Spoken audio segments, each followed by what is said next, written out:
Hello everyone, welcome to the 25th episode of The Ruins of Warsaw, our chronicle of Vampire the Masquerade set in Warsaw, Poland in 1947. I'm Alexandra and I'm the storyteller.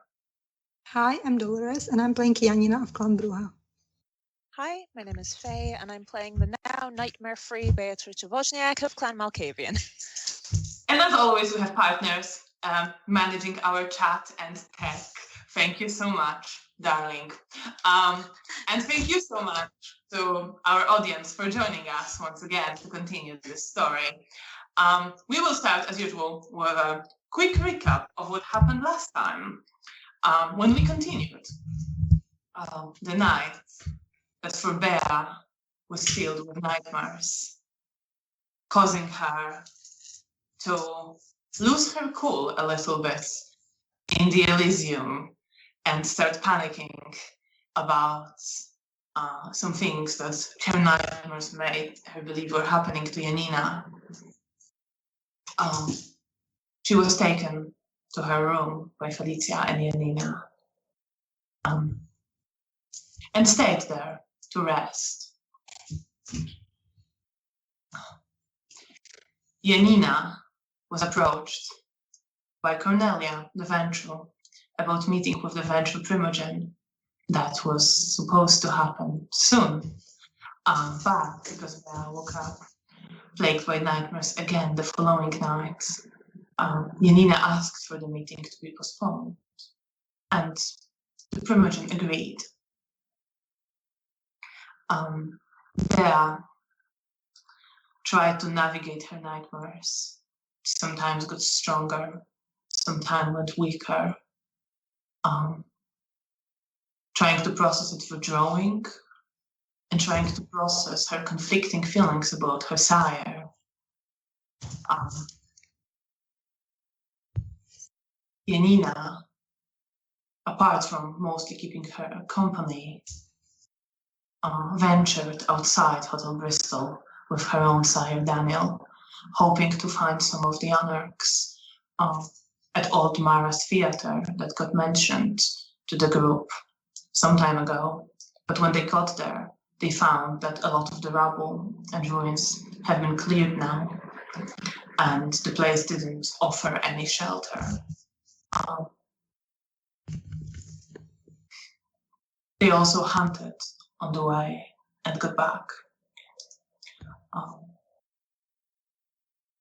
Bea and Janina spent the rest of the night connecting and reminiscing about their lost sister Mara. And the following night, Bea woke up finally free of nightmares. Then she noticed a page missing from her diary, and through her powers established that it was torn by Felicia, her sire, who explained when questioned that she's done it because Bea started writing contents of her nightmares. And Felicia wanted to protect her from reliving them. The story, which to both Bea and Janina seemed completely believable and true. I'm sorry, but that's how it went. That's great. I love it. You ventured into Elysium, where Bea, in brief chats with the other Primogen. She learned something about him. He inquired about her health. And they exchanged some comments on the behavior in Elysium. And Janina had a chat with the sheriff, who, while informing her that there will be no consequences for the diablerie she committed due to the support of both Ventrue and Bruja Primogens, he stressed that such an act was prohibited and forgiveness might not be granted again. After which, the two kindred reunited and with Cornelia got into the car to meet the Ventrue Primogen. And that's where we will start. So you were driving through the streets of Warsaw. It is raining quite heavily still outside. You see water dripping on the car windows, obscuring the view of the dark, ruined city outside. But it is not the long drive. And soon you arrive outside a new, several stories high white building with simple columns on both sides of the entrance, which you know is headquarters of the Central Committee of the Polish United Workers' Party. Cornelia steps out of the car with an umbrella. You also have an umbrella that's been given to you. And she leads you inside. Janina, you are aware that you are feeling somewhat hungry, and your mind keeps drifting to the taste of Vita. Not overwhelmingly so, but it is there.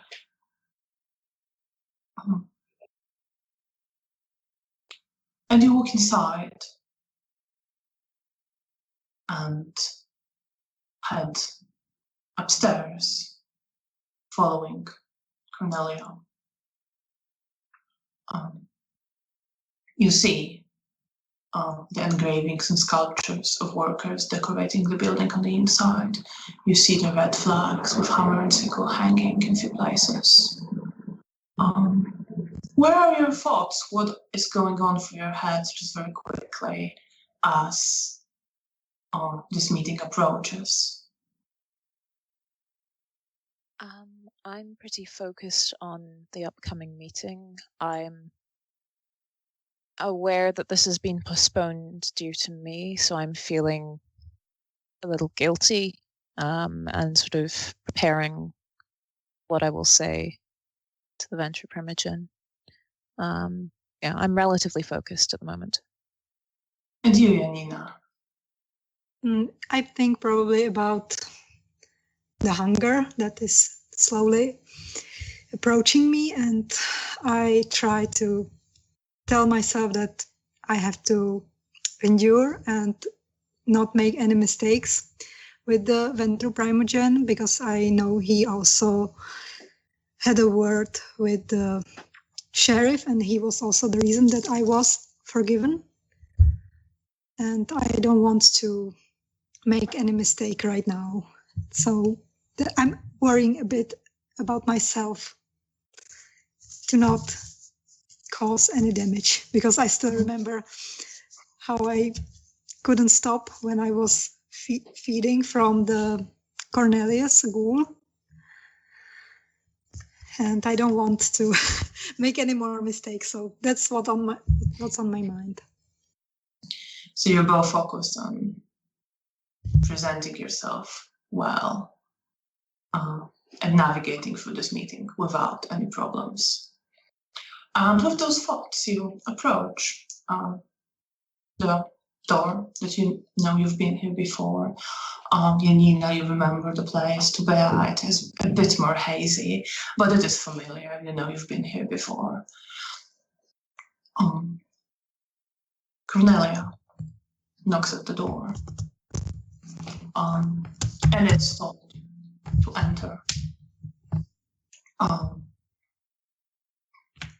She bows as she enters. You hear her saying, Primogen, Miss Wozniak, and Miss Shivak are here. And she ushers you in, leaving herself and closing the door behind you. Okay. You see Stanisław Lubomirski, the Ventrue Primogen, who is sitting at his desk, but he stands up now, dressed in elegant grey suit. An older man in his 50s or 60s, with a silver grey hair and facial hair. He gives you a slight smile and says, Miss Wozniak, Miss Miss Shivak, I am glad to see you both.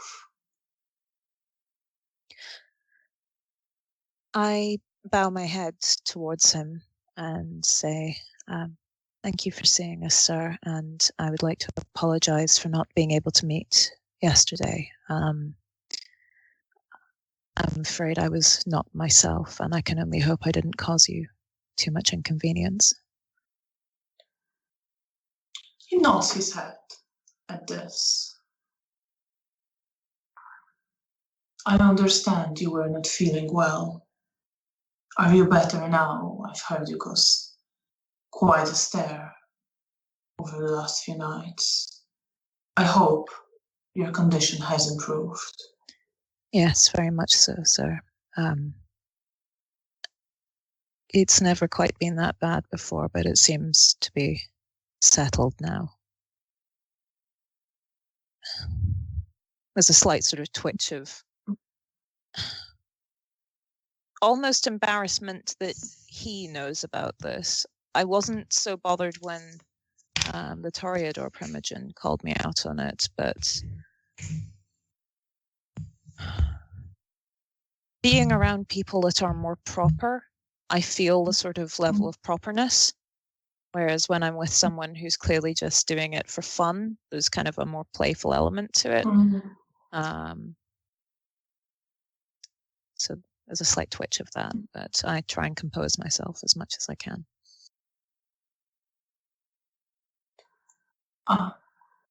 Gives you a polite smile and says, I'm glad that whatever troubled you has subsided. Thank you, sir. Miss Shivak, I am happy Good evening. to see you safe. Thank you. I would like to, in your presence, once again express my condolences for your loss of your companion. Thank you so much, sir.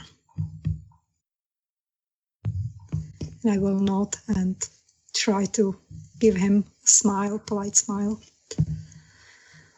I wanted to see you both, although Miss Wozniak already conveyed a lot of information that you managed to gather. I wanted to hear whatever I could from another source. Of course. Miss Shivak, if you could please give me the account of what you managed to observe during your investigation of the Sabbath Haven. And I'm trying to remember everything that happened, and I will tell him about all the kindred that I remember seeing that interacted with us, and that we saw the man in the meat suit. Did he had a meat dress or a jacket? It was a jacket. Tell him that. All right, I'm now like imagining Lady Gaga's like the meat dress. Sorry. That was an inspiration, but it was a jacket. All right. All right. So, and I will convey to him that when we were attacked later, that is what this man who killed Mara. And what else? While she's talking, could I spend a willpower to push through my foggy memories and try to recall details regarding the Sabbat? Absolutely, yes. Okay. At which case, if there's anything that I feel that Janina is missing, then I'll slightly grit my teeth, focus on it, and then provide comments here and there. But mostly let her speak. I think you can provide details of what you saw with your Auspex as well during the attack on the Anarchs that she would not have known. I will probably tell him everything except the fact that it was my and Mara's fault that the Anarchs got attacked. else, All right. anything else? If I remember it, I will tell him. Right. I think you will just not need to, go through all of this now. You gave an account of what's happened. And he listens.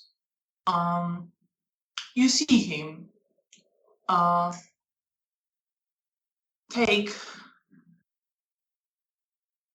almost like a little bit more interest, look a bit more intently when you describe the attack on the Anarchs and the man killed Mara. He clearly makes a note of it in his head. And as you both finish narrating the events, he says, "Thank you. You performed very well in your task, and I am very impressed by your courage and appreciate the risk that you took to provide all this information to the Camarilla.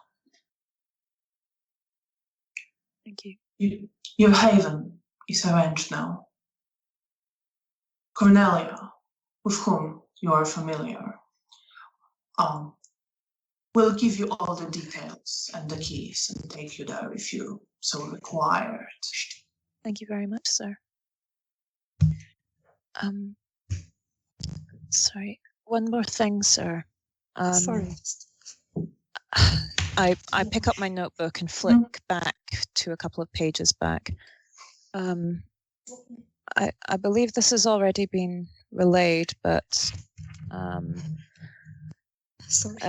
during one of my episodes the other day, through a combination of some of the odd insight and through interacting with the Malkavian Primogen, we've gained some more understanding of one of the other dangers in the city. There's something in the sewers of the city which it goes by the name of Vladivar, and it seems to feel some sort of disgust for the worms that are on its land, as it deems. I'm afraid the only other insights I can provide are that there are pale eyes in the darkness and dark veins across its face, but I don't know if this might be relevant in future, but I figured it might be worth passing on. Thank you, Ms. Wozniak. Of course. Perception and empathy. Oh God. You can as well, Janina, if you are. I assume you are Okay. paying attention to the Primogen.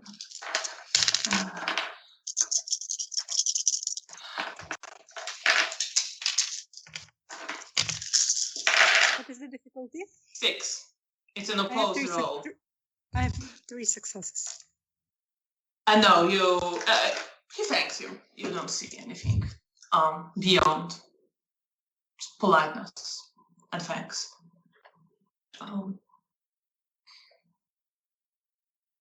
And he looks back to Janina and to both of you after thanking Bea. Since you've performed so well and were willing to undertake this risk, I would like to, if you would be willing, to work with you again. As such, I am prepared to extend my patronage to you. And he takes out a small knife and cuts his wrist. And you feel delicious, enticing smell of blood. Very powerful. You can feel the power that's in it. This smell of strength and power coming from Elder Vita ignites some memory in you. Janina, you've never smelled, you never sensed anything like this. He continues, and as he cuts it, says, as is traditional, I offer you the gift of my vita to signify our relationship. But I don't want you to feel pressured into it. This is voluntary. And as he's talking, Janina, please roll me a self-control of difficulty 7. Jesus Christ. Please spend a willpower on this. No, I have so little willpower. I'm not. God. really going to. Oh, no. This is not as bad. This is not gonna be as bad if you. It's not quite a frenzy check yet. Well, I have. What's the difficulty? It is 7. I have no success, and I have 1.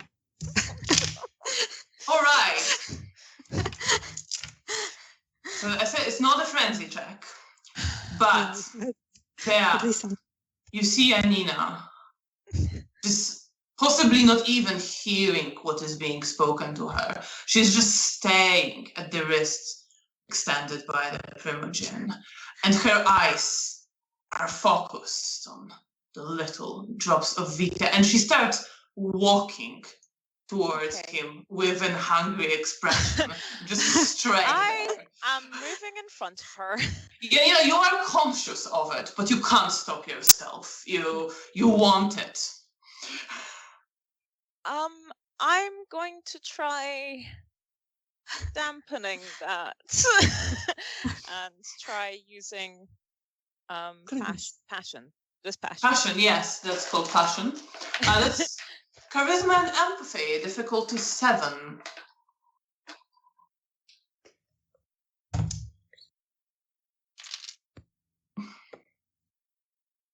Okay, that is 3 successes. 3 successes, okay. So Janina, as you're walking forward, just with desire for this vita. If I could draw. Yeah. You see. I just place my hands on her shoulders and look her in the eye and go, calm yourself. And you feel, you still feel you're hungry, and this is the most enticing and delicious vita you've ever been in the presence of.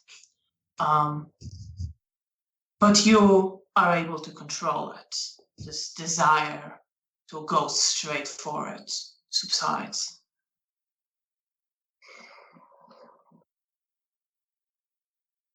I look at Bea and I just nod at her. Thanks. I then step aside. Once she's shown sort of a consciousness, that's when I turn around and look at the Primogen apologetically. He looks to you and he says, as you can see, as Janina was walking like this, he would remove his hand a little bit, and he says, "As I said, I want this to be voluntary. However, you should know that if you take my gift, the relationship will be mutual. You will be working for me, and as such, I will be responsible for you. And you can count on advice and help from my clan." Thank you, sir. That is a very generous offer. And I personally would like to accept you. He extends the hand.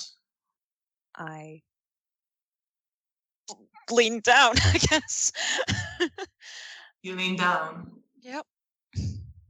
Bowing. I will, before she does it, I will grab her and just ask her, are you sure? I look her dead in the eye and say yes. Then I will let go of her. I look quite surprised by the sudden jostling. He extends his hand for you to drink. I do so. And you taste his vita. And you feel the power in it, and it's delicious. for a moment, you feel like you want to lose yourself in it and you want more. But you control yourself. You only take the amount that is polite. You can get a blood point like this. Okay. And you can also gain first step of a blood point to Ventrue Primogen. Oh yeah. I'm just racking them up. He looks to you, Janina. When I'm now in control, but I'm still hungry, but I don't know how I feel about this, and I will probably nod at him and tell, "Thank you, sir, for the offer, but I think I'm afraid I have to think more about it, and right now I'm not in a best state, as you could see before.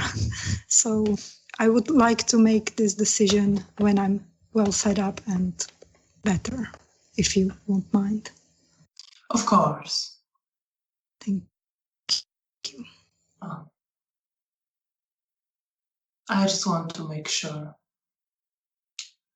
you understand that what is offered to you is not a trick to enslave you, but an opportunity for us to work together, and responsibilities will be going both ways. It's also a way for you to gain more power to protect yourself and others. But I will not take offense if you refuse. Thank you for your understanding.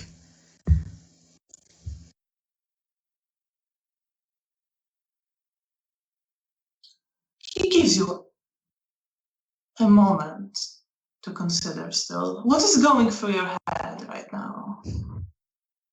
Well, I'm still hungry, but I don't want to. You're in control of the hunger. Like, hunger isn't so much of a Yes, factor right now. but I'm like thinking about it, and I still feel like if I made the decision and just went for it just so I could satisfy myself for a moment, then I might regret it later. So I want to think about it later. But in the back of my mind, I know that I will probably refuse. All right. Because it just doesn't feel like something that I want to do. He gives you a moment, then he nods his head and takes a handkerchief and wraps it around his wrist.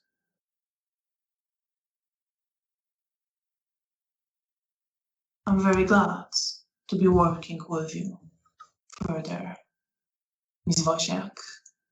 And as such, there is a matter I would like to speak to you about. Of course, sir.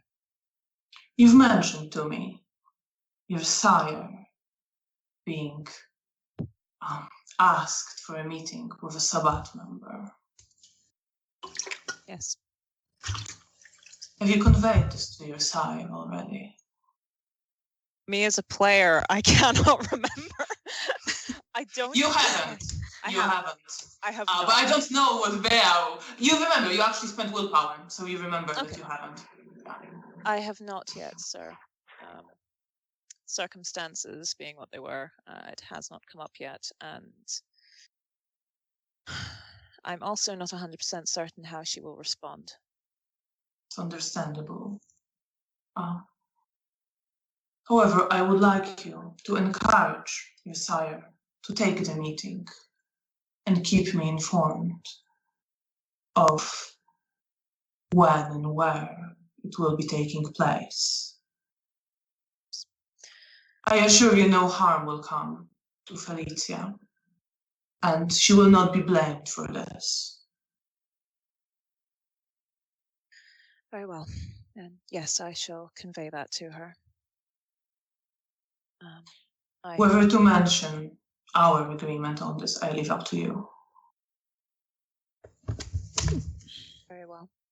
But I think we should take measures to keep her safe from Sabbat. Absolutely. and those who take interest in her. Absolutely. Sorry, I'm now scribbling in my notebook the task that I've been given.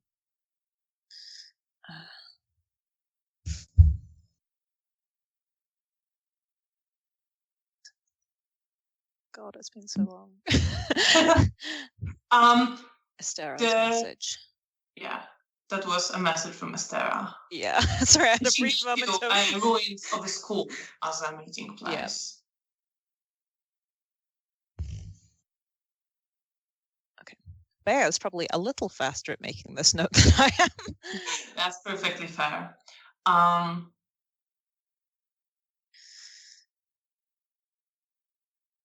God, and now my pen is running out of ink. Great. Never mind. That's a problem for later. Well, I can give you all the info later as well. Yeah, so that you can write it down.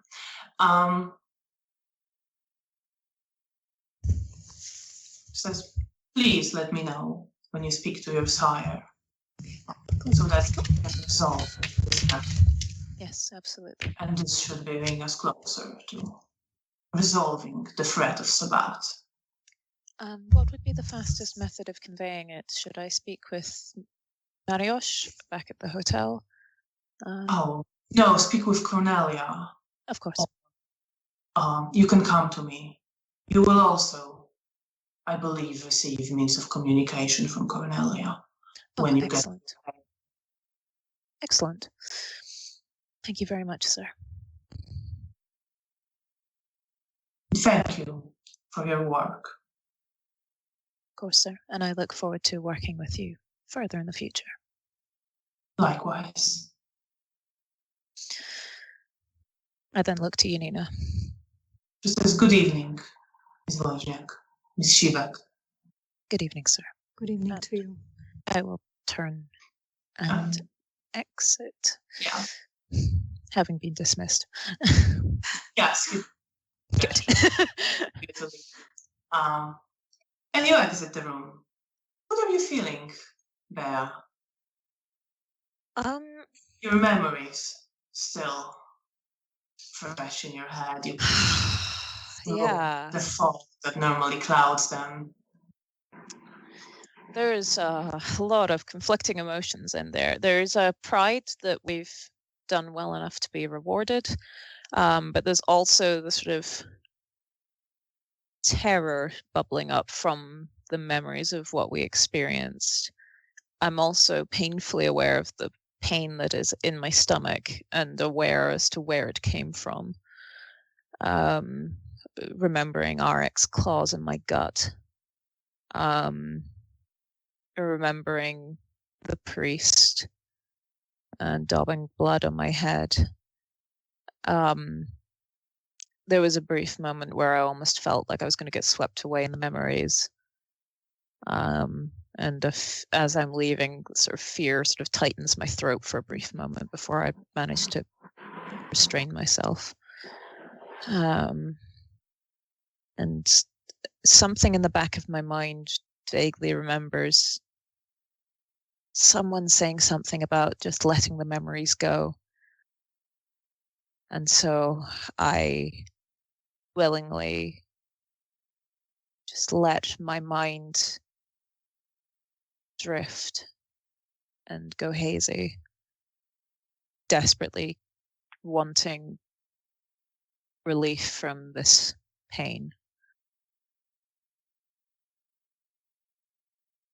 And the stars going hazy. And pain stays a bit longer than memories, but it also gets fuzzy as you meet with Cornelia and start walking down the corridor with her.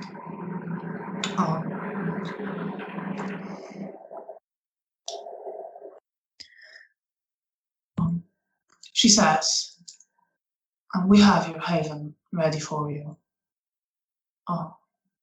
I can take you there now, or I can give you all the details so that you can go yourselves. It is on the other side of the river, but not far from the bridge. Oh no, I think it would be good to go now. I say, looking at Janina for confirmation. I will not. Yes, of course. Very well. Please follow me. Yes, of course. And I smile at her. And she goes outside towards the car. It is still raining quite heavily. The city is dark. Putting up the umbrella. Yes. And you get into the car. The driver drives off. She gives him the address. And you start driving towards the Vistula River and the Poniatowski Bridge. With rain dripping along the windows. You can make out some shapes outside, but it is mostly dark and distorted. As I'm watching the distorted shapes in the window, I would like to try reading omens to see what the meeting between Felicia and Estera will be like. All right. Well, then roll your what was it? Perception and awareness. It's been so long since I've done it. Difficulty 8. Yeah. Yes, you've been using a different ability recently. Yeah. I'm going back to the original. Yes. What was my difficulty? 8. Oh wow, that's a botch. That's a botch. Yeah. All right. I love that for me. You look at the droplets of rain clashing and merging into another and twisting and swirling, and the darkness outside, and suddenly you only see the violence in the droplets clashing and banging on the window, and you see the darkness that is coming, and you are filled with fear, and something in you pulls very strongly at the thought. They want to use your sire.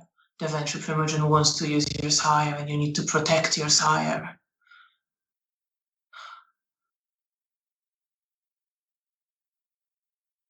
Can I try to push through the blood bond? You can, yes. But I'm going to give you difficulty 9 because That's you've just fair. bought. Yeah, that's absolutely fair.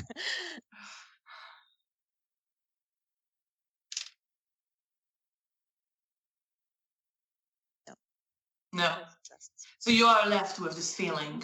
It's not like you necessarily want to have to drop the whole matter, but you feel this deep unease and fear at what you're asked to do, and how that might reflect on your relationship with Felicia, and whether Felicia, how she will respond to it, and how she will respond to you in response. I think that sets my decision that I will tell her honestly what is happening. Before that point, I might have not been entirely honest, but now I will definitely tell her everything. And you hear the banging of droplets, and for a moment they sound like bombs, and the darkness creeps in closer, but it's just a moment. I start looking through my notebook for something to occupy my mind. And I find a page that mentions my locket and a man, and I just read over those lines again and again and again, trying to ignore the sounds and try and focus on something else. Janina, you see Bea stare, very focused gaze at the window, almost as if she was looking beyond the reality. And I would imagine Bea looks a little bit disturbed and a little bit shaken at this point. So you see that she starts looking. You see her looking for her notebook and reading. I will probably place my hand on her shoulder and, are you all right, Bea? I full body flinch when she does that, not expecting it and suddenly taken off guard. I will be. Just got a bad feeling. Right. I then look back at the page. I then pause and hand the notebook to Janina, using the pen to tap at the entry I'm looking at, about the locket and a man with a beard and dark eyes who smiled at me. And I felt calm, safe, and loved. And I just kind of raised my eyebrows at her in a sort of, that's...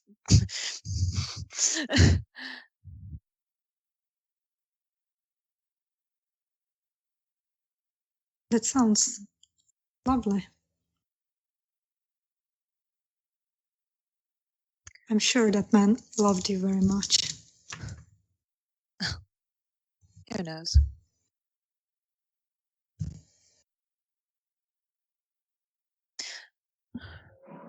Anyway, I try to focus on the street outside rather than the rain. I will try to hold Bea's hand if she lets me, so we could walk holding hands. I'll roll my self-control check. Difficulty 6. Okay. Yeah. 1 success. I'm rolling a lot of ones tonight. Oh no. It's fine, I still passed. Yeah. You're holding hands. You focus on the street outside. You see dark waters of Vistula River through the droplets of the rain. And you pass the bridge and you turn in the opposite direction than you would to your old haven. You turn right from the bridge. And it's not far from there. The car drives into smaller, narrower streets and stops in front of a 4-story building. Cornelia says, "We're here." And she steps out with her umbrella. I follow after, also with umbrella, and hold it over Janina. She takes out keys, opens the front door of the building, hands the keys to you, Bea. "This is for you." Thank you very much. And she leads you up the stairs. And you see this building hasn't been destroyed during the war. It survived as it was before. She is leading you to the 3rd floor, where she stops in front of flat number 8 and gestures to you to open the door. I give Janina a sort of a slightly excited look and then go and open the door. You open the door. Cornelia says, "Well, here you are. This is yours now." She lets you in and steps inside after you. You are in the corridor and you see it leading into a living room. There is a small bathroom and 2 bedrooms as you inspect the flat. There is furniture there. It's not super fancy, but it's very decently equipped. In the corridor, you see 2 bikes. Cornelia gestures to them and she says, "We got this for you so that you can travel more easily around town." Thank you very much. Thank you. You have... Now I'm imagining them driving on a bike. Because bikes.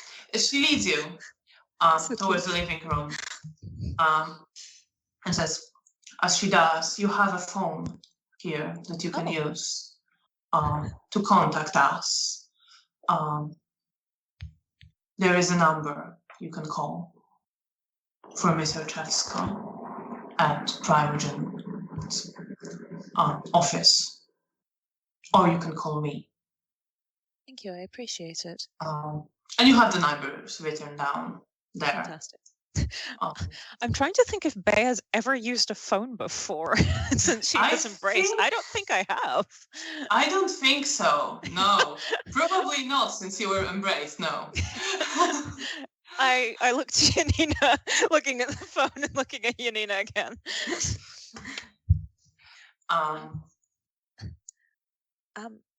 I don't mean to be completely oblivious, but how does this work?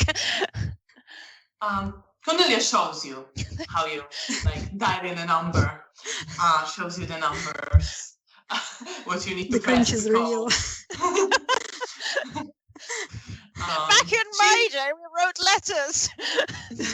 She keeps her composure. She doesn't indicate in any way that this is something she would look down upon. And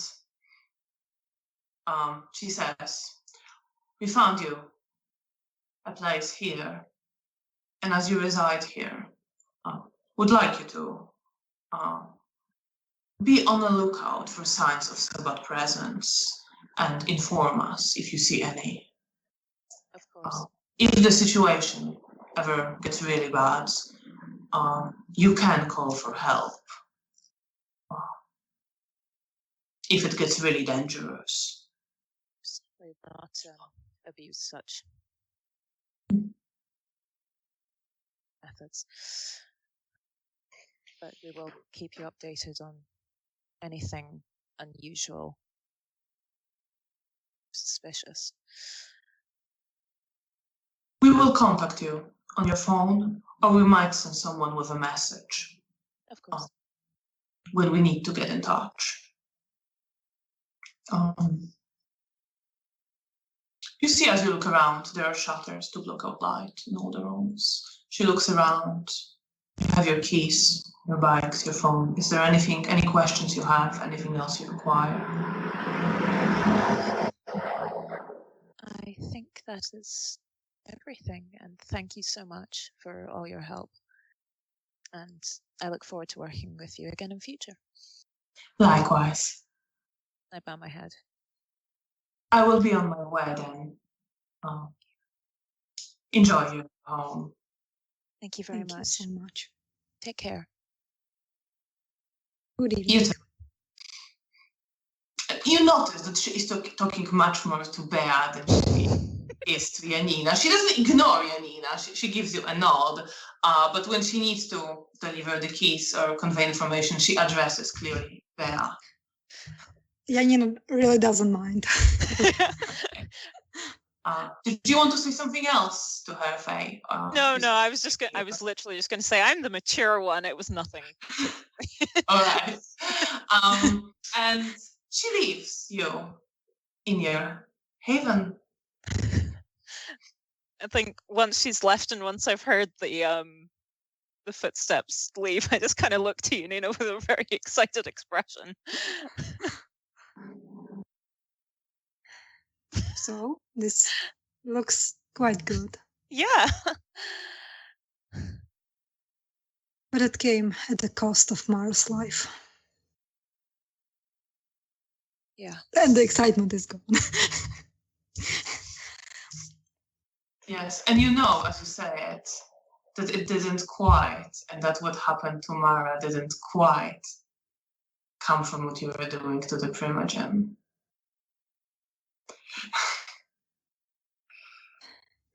I think Janina would be aware of that, given how she was trying to cover certain information regarding her and Mara's actions. I know, but if they weren't trying to investigate for the Sabbat in the first place, it wouldn't happen. Just shift that blame. No. Yeah. Okay, so you think Janina tries to shift blame? No, maybe just to calm down Bea's excitement. All right, fair, absolutely. Just shoot me while I'm feeling happy. Good. Okay. But no, this is a good thing. Now we should get Felicia, and I don't know, maybe we can invite Daniel as well. I look into the bedrooms and sort of see what the setup is. You have a bed in each bedroom, and it can sleep two people. A bed. It's not massive, but it is enough. And you also have in the living room a sofa that someone also can stand to sleep on. Okay. It's an upgrade from our old haven, isn't it? Yes. We have a phone. Do you want me to teach you? If you wouldn't mind. Of course not. I don't think I've ever used one that I can remember. It's really easy. It's Okay. just dialing numbers. There's And no having the science. phone at the home at this There is time is a big deal. You would notice that it's not like that it was, super common before the war to have a phone at your home. You, Janina, probably didn't. Yeah, you but know how to use them from your I work. didn't, but Yeah. I'm sure I worked with a phone at the hospital. And Oh no, you know how to use it absolutely from your work, from using like it somewhere else when you need it to. But you know that this isn't like, it's something extra. Oh, those were the times. Yeah. Extra. It's 1940. How I wish I hadn't. It's not a modern day game. I take very detailed notes as to how to use the phone, and like tear out a piece of paper and stick it in the page so that I can come back to it if I need to. Yeah, after you do it, there is a little bit of feeling of familiarity. Okay. It's not the first time you're hearing all this explained to you. Okay. But you're not quite sure where and when that happened before. Yeah. We are a fancy family now. We have a phone. Oh, the joy of historical games. So, do you want to go back and tell Felicia this happy news? Yes. Also, I wanted to ask you, are you planning to tell her about what did you drink Primogen's blood? She kind of shrugs, I guess, if it comes up. Fair. That's fair. I think it's kind of par for the course in Camarilla society, so. Would you want mine if I won't accept that offer? No, that's your choice to make. Right. I don't know. It feels, I don't know how I feel about this. There is just, especially since I diablerized the girl and I felt her vitae inside of me and her soul, this just doesn't feel right to me. Even if it's just a small dose. That's fair enough. Have you done this ever before? I think so. It feels familiar. I've definitely tasted similar vitae before. I look back in my notebook. Although I don't necessarily know that I've written it down exactly. I've got a note about Incertum finding me and helped me learn how to be people, but I didn't necessarily write down that I drank vitae. So things were pretty hazy. Yeah. I'm pretty sure I've done it before. I couldn't tell you exactly who. Do you think it was Felicia's? Oh yes, I've definitely. I'm her child. It is what it is. I see. I never drank Daniel's blood before. I kind of tilt my head curiously at that. Different sires, I suppose. Right. You also know that she wasn't with Daniel for very long, which I guess something bad would have thought of.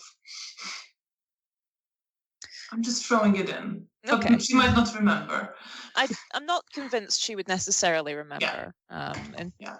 But she has That's met very Daniel sweet. and Yeah. has a vibe from Daniel. Absolutely. He's a bit less formal. Yes, absolutely. Yeah. And Janina, as you say it, you get a memory flash in your head of drinking Daniel's blood and crying, and him stroking your hair and holding you and consoling you, and you just cry and you shake your head and you drink his blood, but you're not yourself, but you remember it and you've done it, but it wasn't you. I probably look at the distance for a moment, frowning, because this feeling that I have some memories that are not mine, it's frustrating to me. And it's not often, but when it happens, it just makes me angry because I don't remember. It feels so real, but I know it's not real because this didn't happen to me. But in a way it did. I don't know if I can make the connection that it's because of the diablerie. I mean, yes, you can figure this out, I think. You've had memories in which you had voice or face of Nella. And maybe this is, if I remember it, that it just, I will probably try to change the topic because it's uncomfortable to me. And I will try to, do you want to look around again or just let's go? Yes, no, let's have a look around first. All right. See what's there. Make note of anything we need to pick up.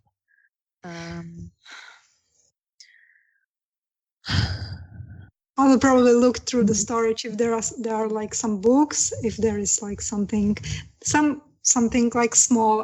I'm interested in something like, I don't know, books, or if there is something under the bed. There isn't really much in stuff. terms of decoration. It's left pretty bare. It has a basic furniture. It has some blankets. But it has the phone. It might have an extra notebook or some paper. Is there some picture? Like a picture on the wall? I don't think there would be, no. I think it's left all pretty empty. There are places where you would hang a picture, just hooks in the wall, but nothing's been hanged there. Well, we can decorate. Oh, sure. With our busy lives. Well, it's nice to have a project, and it's nice to have something to come back to. Maybe we can take some of your drawings. You're quite good. Fair enough. It'll be like a kindergartner pinning their drawings to the fridge. Well, at least it will be with a character. True, I guess. Well, maybe there might be a street artist or someone that we could maybe buy something from and support someone else. Maybe. We'll see. Yes. But it would be nice to hang something here. So it felt more like home. Yes, absolutely. And get some of our things into it.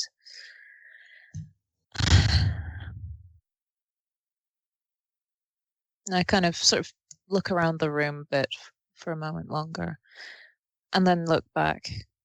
I had a bad feeling thinking about the meeting between Felicia and Estera. What kind of bad feeling? Like, Uh, do you think something bad's going to happen? Was it just a feeling, or did you try to use one of your powers? I was just looking for omens, and it looked messy. I mean, I could try and open myself up using one of my other powers, but Don't drain yourself. You had been through a lot lately, so take care of yourself. Maybe leave it for when it will be actually happening, when you be more rested. I'll maybe look into it when I'm speaking to Felicia again. I don't know. Yeah. Well, definitely tell her that you have a bad feeling. Maybe she can also use her gifts to also protect herself. Yes. I know you probably don't want to talk about it, but do we need to maybe go feed before we return to the hotel?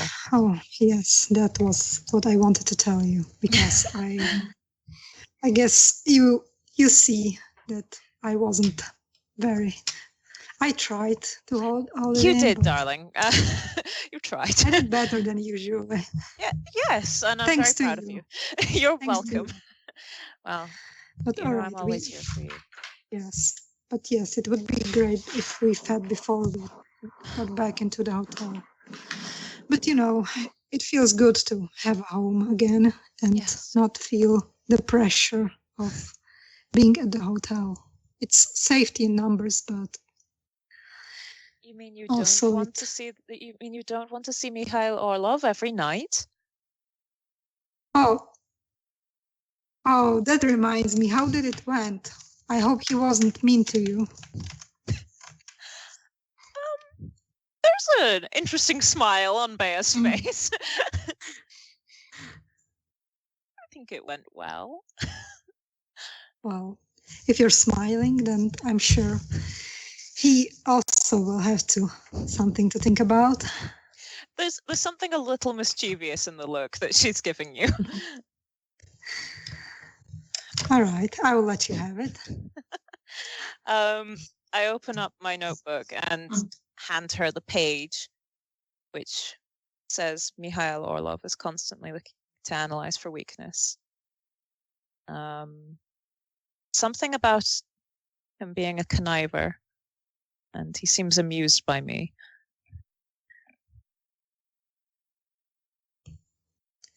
Well, that's not bad. At least that's something. It was Maybe a nice change of pace you from can use it both ways. Indeed. But I hope that now, I just hope that we will see less of him now when we will be here. I'm sure that distance will make the hearts grow fonder. But all right, we should probably get going so we could bring Felicia and Daniel here. Do you have a preference on how to go about feeding?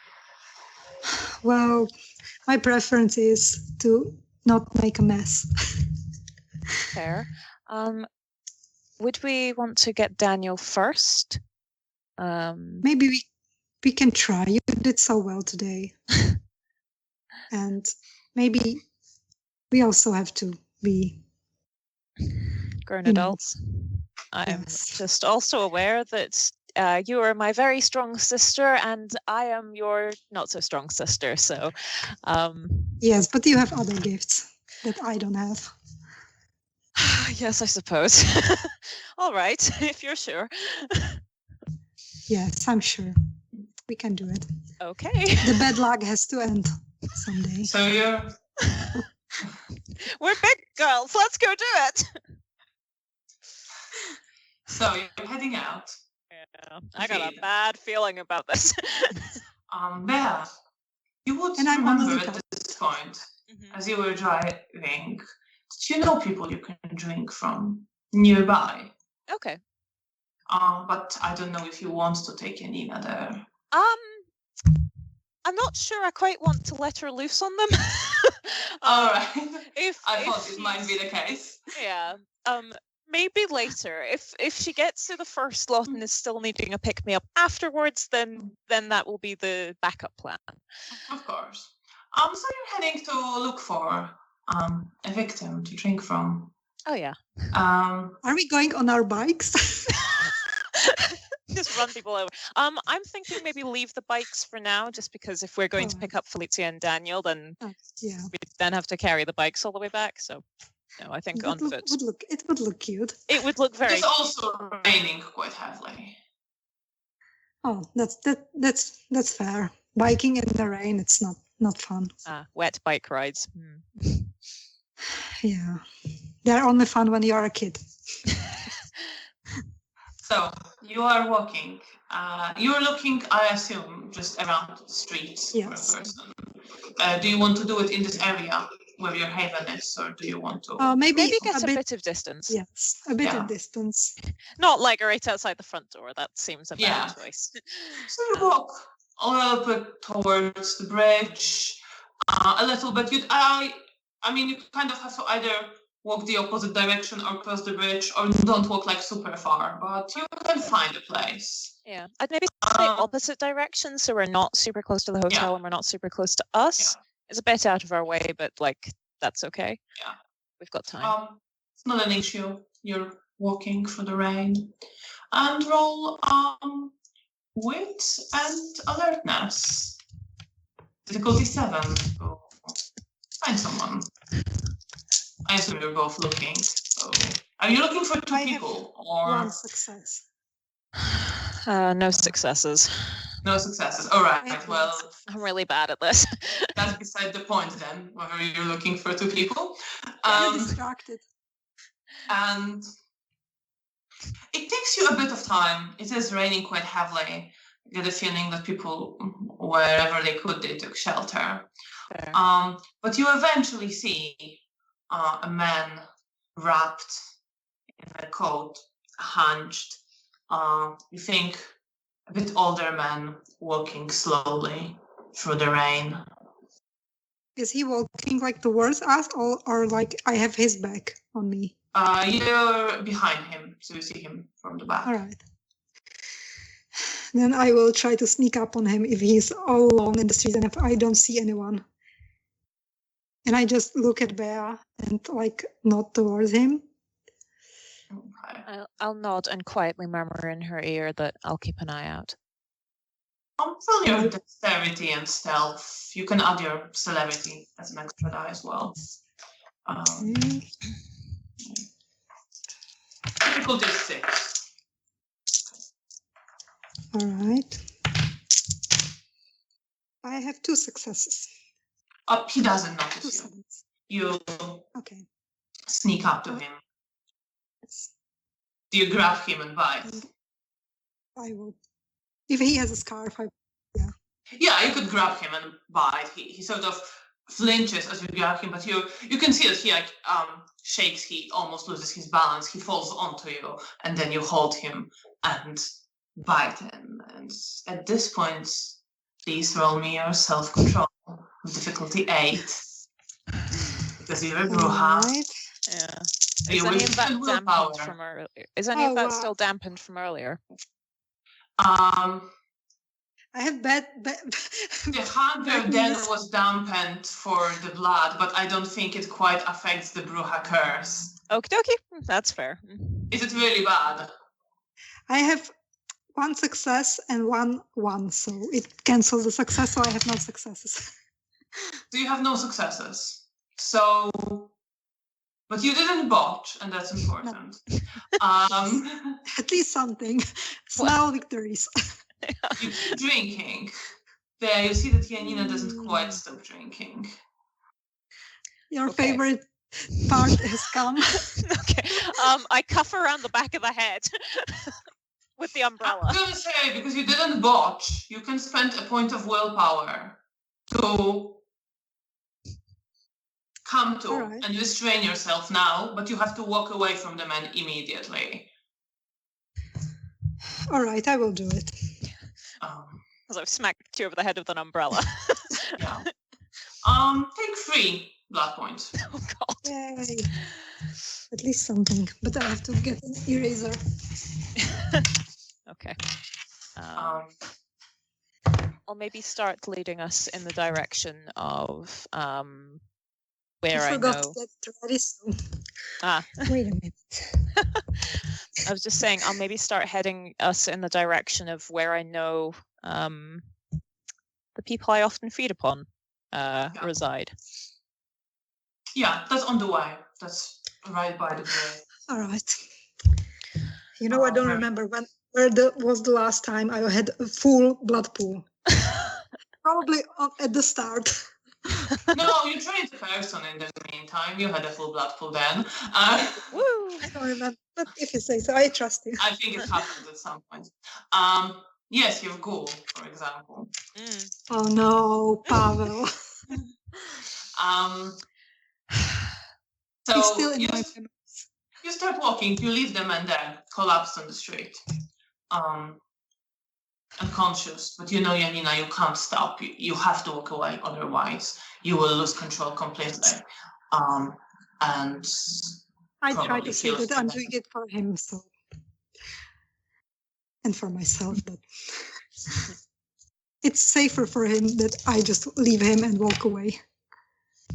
How are you feeling as you're walking away? I feel like it's wrong to just leave them. I know that Daniel says that this is just easiest way, just go, grab and leave, but it feels wrong to me. I just feel that I should have give something in return. So it doesn't feel great, but at the same time, inside I feel emotionally I feel bad, but other way I feel better. Mentally I feel better because my mind is much clearer, Yes. and I feel less pressure inside of me. Yes, the hunger has been there since you woke up. It's gone.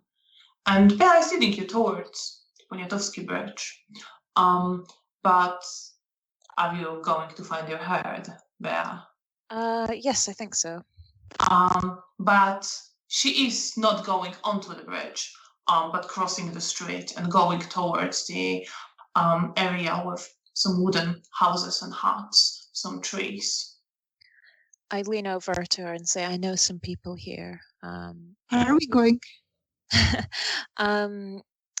There's a small community of women here who I used to visit occasionally. If you're needing a top up, it'd probably be the easiest method. Oh, it's all right. I feel well enough. So are you going to it's feel fine. well by tomorrow?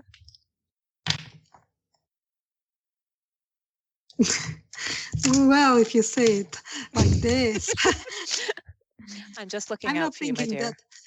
Thank you. I'm not thinking that way ahead. So if you trust I'll me, focus on the long term. all right. Yes, since you've already fed, I'm going to trust that you can go through this. I will try my best. I really don't want to hurt anyone, especially not anyone who is important to you. Thank you. And as you're walking between the houses, you see Ivona, one of the workers. A short woman, but fairly muscular. I have somewhere the memory that she is pretty strong, and she's standing near one of the houses, hunched under a bit of a roof, and she's smoking. And as you approach, she raises her eyebrows. There. Hello. Haven't seen you in a while. I know. It's just been so busy. Sorry about that. I hope you're doing well. How have you been?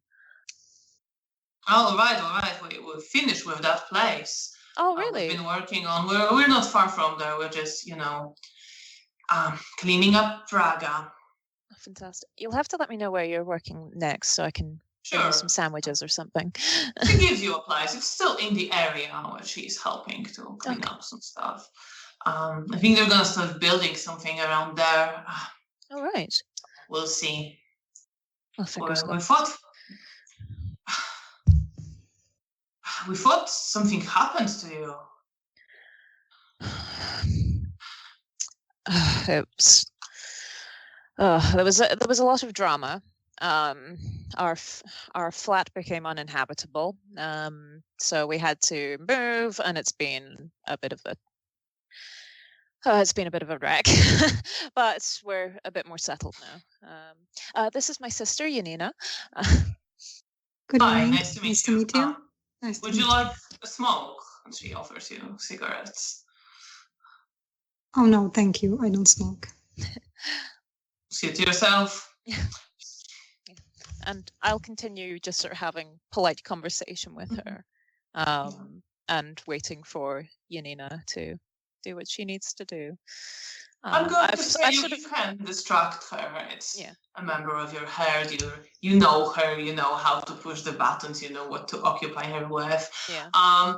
She has pretty short temper, so once you get her going on like the housing situation in the city, she kind of goes off and starts complaining about that, which gives Janina an opportunity to just... Yeah, I will probably try to pace around, that I'm listening, and that, once I get behind her, then I will look at Bea, and if I see that the woman is distracted, then I will gently touch her shoulder and bite her. You can do that. She's focused on Bea. And she goes limp in your arms and I will hold her. Smiles a bit as the strong pleasure hands. of the kiss overtakes her. I And you continue feel talking. this taste of her vita, but you control yourself. Yes, I'm especially controlling myself because I know that this person is important for Bea. So you don't have to roll. You're not you're over the half of your vat full. So how much do you wish to take? Just the safe amount. That's 2. You can get 2. Okay. Wow, I haven't been so high in ages. I got you. Through this whole thing, I've just been continuing to talk so it doesn't suddenly go silent. Yes. And then you notice that you don't even have to. You're super focused to struggle, but you don't even have to struggle for control that much this time. You're not feeling that hungry. You just drink a bit and leave the woman. She is kind of limp, and Bea continues talking. Yeah. And after a moment, she comes to. Are you holding her still, Janina? I will probably lighten my hold on her, but I'm still holding her, maybe just by the shoulders. Just when she starts to coming to herself, I will just. Oh, okay. Are you all right? You seemed a bit. She looks like she dropped her cigarette as you were drinking from her.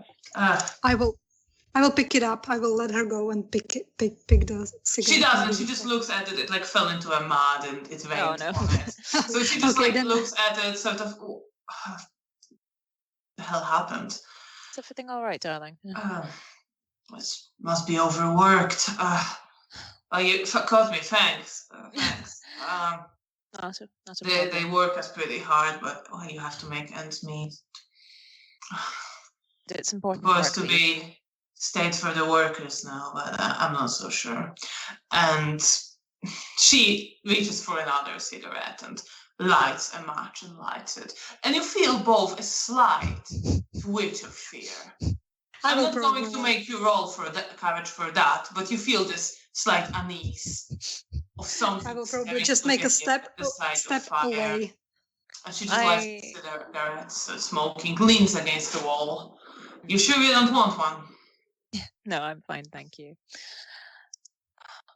And I'll continue polite conversation for a little while and then eventually sort of say that we have to head off, but I'll be sure to drop by soon and send the other girls my best wishes. She says, of course will, and finishes her cigarettes and goes inside. And as we're leaving, I give Janina a smile. How are you doing? I'm doing great, actually. I think I didn't even have to try it. It was so easy to just let go. I think maybe thinking far ahead is really something I should do, because if I kept myself like this, it would make things much easier. Yes. And I wouldn't have this fear of hurting anyone. Yes. That's the thing I've tried to be mindful of is over the years is to keep the wolf from the door, I guess. I guess I will have to feed every day. It is a part of our lives. Yes, but this felt good. I didn't felt as much as a leech as usual. Good. However, I am going to still need to feed, so of course. If you want to feed now, I'm gonna say you can find another member of your herd. They all live in the same area. Okay. And you can just to speed things up. Find Monica. Okay. Cheerful one, also very happy to see you. And you can drink 2 blood points. Wonderful. Assuming that's how much you want to take. Oh yeah. Yeah. Wonderful. And I give her much the same sort of spiel as I gave Ivana. You hear a similar story. She is sort of much more focused on other things. She gossips a bit about some handsome guys who work at the construction site with them. And she seems much more happy to even have a roof over her head and doesn't so inclined to complaining. And trying to give things more positive spin, although you see she is tired and she's just trying to kind of not let it show and put on a positive face. And I also say goodbye to her and you leave. Yes. Having fed. Yes. When we are leaving, I will probably just smile at Benji. You have some nice friends here. Yes, they're quite lovely, and they do. Do you know them for long? I think so. It does get a bit hazy, but yes, their names and faces stick. So I must have known them for a long time. That's good. They seem like a very nice bunch of women. Yes. I'll sometimes walk them home after their shifts if it's getting dark. I have not had the time for it recently, or been otherwise occupied. Yeah. Maybe now, when we will have our own home, you will be able to spend more time with them. Yes. I'm feeling a bit more myself now. So shall we head back to the hotel? Yes, of course. And you if Bea, I would I would hold her hand on our way back, so we could stroll happily. Two happy vampires. Yeah, I'll roll my self-control. Oh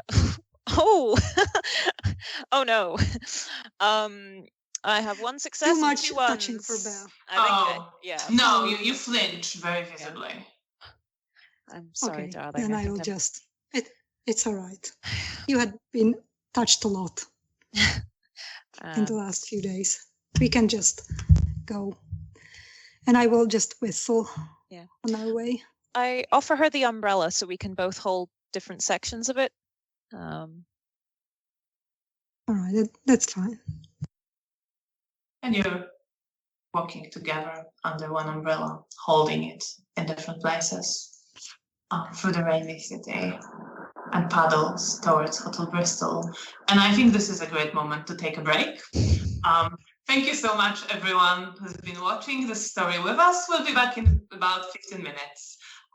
See you then. Please stay with us. Bye. See you.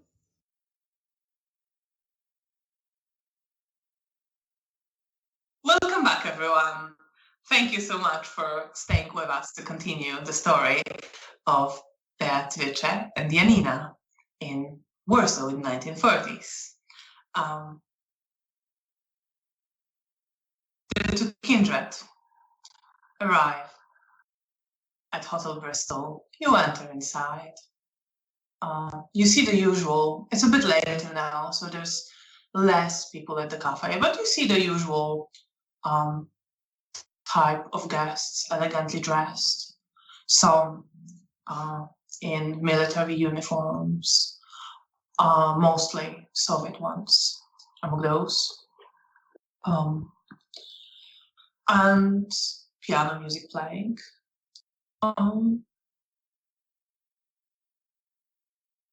You see Diana sitting downstairs, just listening to the music and writing something.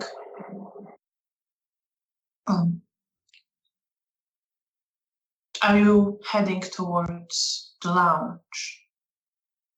Oh, Yes, I probably think so. yes. If Diana looks up, then I'll wave to her, but if not, I'll leave her to her musings. She doesn't notice you. She's very focused on what she's writing. Sometimes she stops.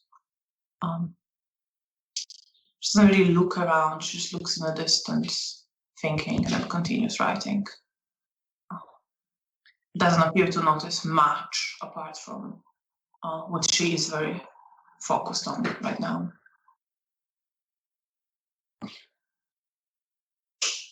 Yes, so I think head up to the lounge. Janina, if I forget, I'm looking to get a new map. So if we do see one around, give me a heads up. I Yes. might forget. Okay, I will keep my eyes out Thank for you. a map. Thank you. Okay. Yeah, head upstairs. So you head to the lounge. You hear a few familiar voices and piano music as you approach. And you enter, where you see there's Felicia there. She is talking to Antoni, the hound, right now. They're sitting on the chairs to one side, engaged in conversation. You see Bruno playing. You see Rahela and Elisa sitting there, listening and holding hands. You see Isidore and Sheriff talking a bit further into the room, and you see Isidore. You hear a little bit of his voice, not quite. Maybe unless you want to focus, he is asking Lucian to do more, and you should go look for them, or let me go look for them. Just give me some people, and I'll go. And Lucian is trying to calm him down and assure him if he comes across any trace of his associates, he will of course let him know, and he will of course give them the assistance. But Isidore doesn't appear to be satisfied and is rather insistent from what we've done. Could I approach? Absolutely, yes. Yes, you can head there. I will approach politely. You approach. As you pass Mihail, who's sitting there with Stefania and his child Anna Maria, and Nina is there as well, more dressed up, talking to Stefania, wearing very similar clothes to her, pearls, elegant black dress. And Mihail gives you a nod and a smile as you walk past. I smile back at him, relatively genuinely, but politely. Yes, and continue heading over. Do you approach as well? Or are you looking for someone else? From other things that might interest you, there is Dominic there. He is sitting in a chair on his own. I will probably look where Bea's going, and Okay. if she like says something to me before she leaves, or if she just like leaves. It kind of looks as though she sort of walks in, hears the conversation, and then turns towards it. Okay, so I will probably let her go alone because I don't want to like follow her. Okay. And I will approach Dominic if. Approaching Dominic, yes. So you're approaching. You hear Isidore just saying, "Listen, just give me someone. I will go. I might find more of, well, whoever might be of interest to you as well. You know, there's other kindred lost in this city." I'm sorry to interrupt. If you're looking for someone, I can sometimes provide assistance in that area.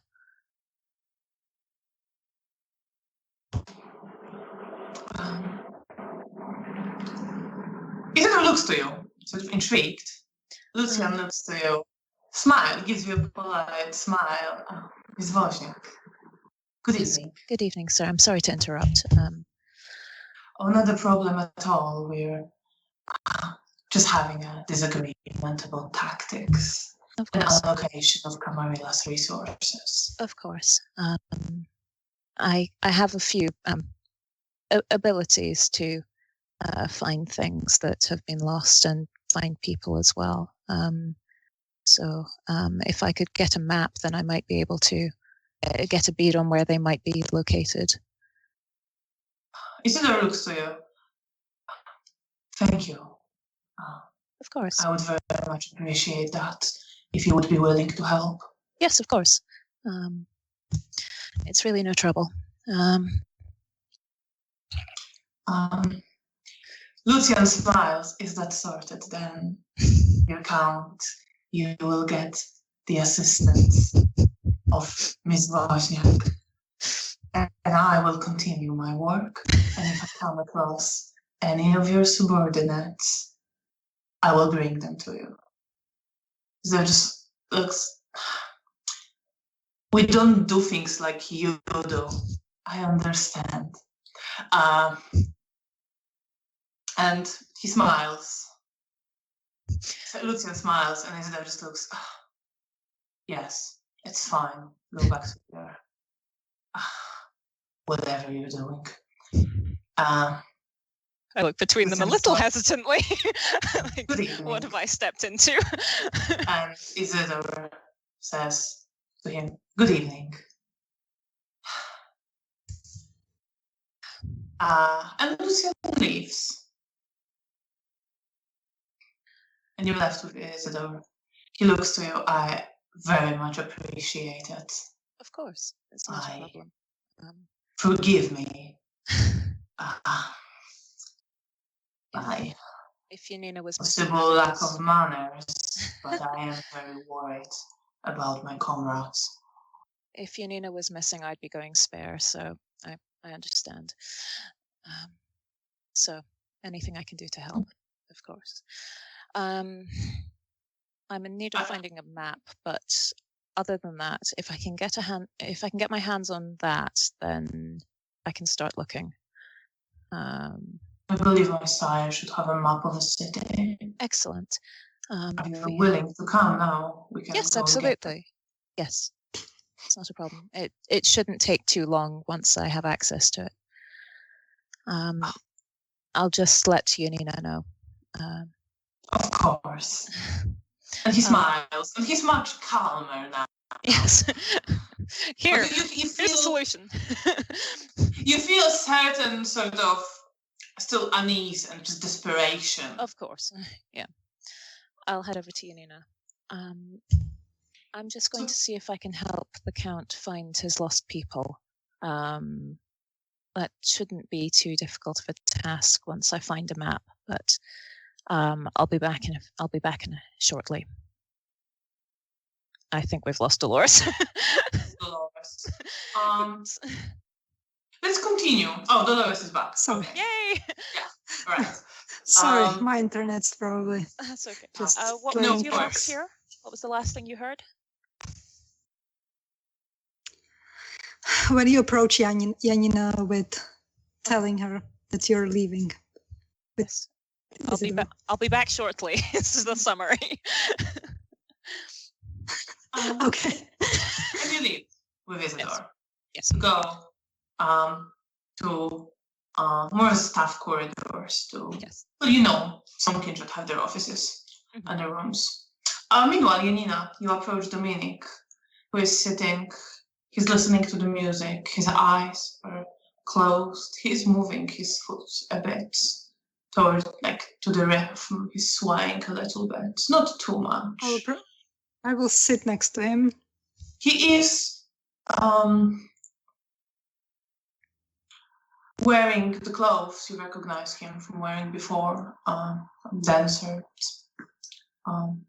shirt and trousers, but he is obfuscating his face, and he is looking like a fairly handsome man in his 20s.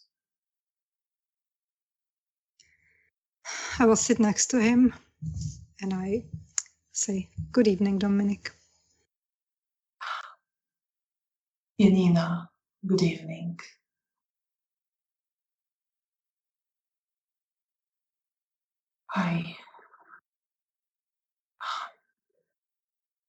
I've heard what happened. I'm sorry. I'm sorry too. I was meaning to go and tell you personally, but there wasn't much time.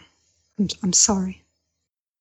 I know you cared about her too. From, and he glances to the sheriff, who at this time is still talking to Bea and Isidore. Lucian. Yeah, I know. How are you doing?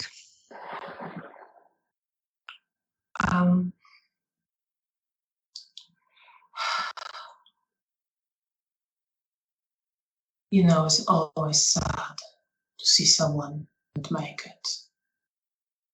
And I hoped she would. I didn't know her very well. I hoped we would connect more. Yeah, she cared a lot about you. That is very pleasant to hear. It's a good memory to have of someone.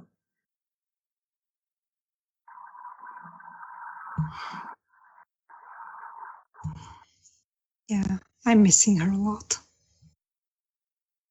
I imagine you would. I'm very sorry you're going through this. How are you? I think is a more important question here. I'm doing well, I guess. It's hard, but it's okay to say you're not doing well. Thank you. I don't think anyone will be surprised. Well, I'm doing better than I was a few days ago, so that's good. At least I still have Bea. And I will glance towards her and just smile when I look at her. She's such a good sister. But you don't care for her the same way as you did for Mara, do you? Oh no, Bea's my little sister. I'm very sorry. Thank you. I don't even know how painful that must be to you. Yes, I still regret a lot of things I haven't said to Mara, but I just keep hoping that she knew that I loved her a lot. Maybe there is an afterlife for kindred. Maybe we'll meet again, or maybe not. But I will never forget her. Let's hope that you two will meet one day. I hope so. Whatever is after this existence.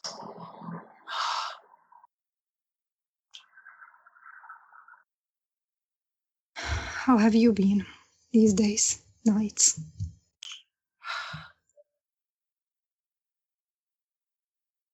Not much. changes in my life. I'm safe here. I have. And he looks to the sheriff again and smiles. Someone. But I don't want to dwell on that. I know it must be painful to you to hear about it right now. No, it's all right. I love to hear when people are happy and have someone that loves them back. I very much worry I will suffer the loss that you suffered. I'm not sure I will survive this. I would place my hand on his and I will press it and just say, don't worry. Sheriff is a strong man. I'm sure he will be fine. But he goes right into the danger every time there's need. You can't live in fear of losing him. Just cherish the moments you have together. I suppose you're right.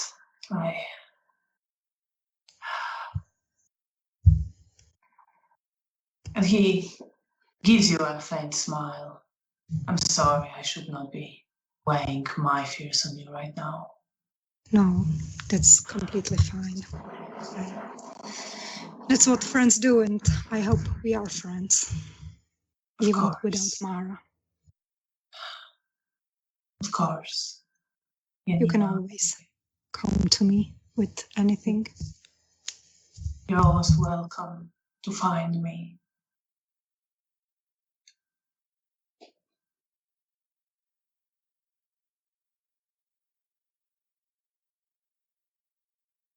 I don't know how and often he gives you the room number where he's usually staying. Okay, I will remember it. It's on a different floor than your room used to be, but gives that to you. And I will tell him that we are not going to stay here anymore, that we got our own haven now, but that I will still want to visit. He looks roll perception and empathy. Actually.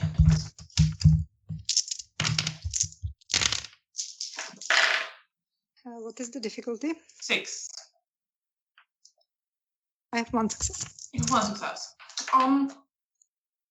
You notice that he looks a bit surprised at it, but not much beyond that.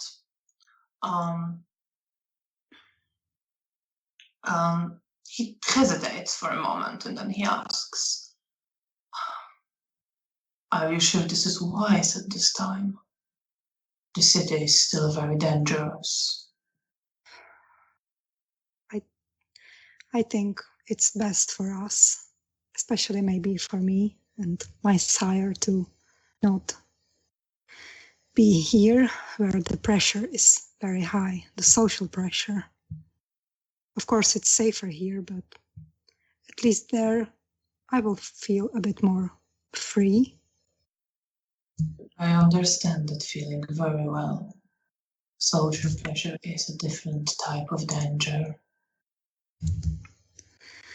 But hopefully... He glances around the Elysium, not at anyone in particular, but just kind of around.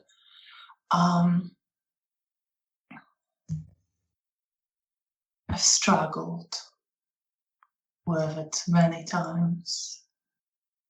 But right now, I'm very comfortable where I am, and I hope whatever you choose, you will be comfortable there. Thank you.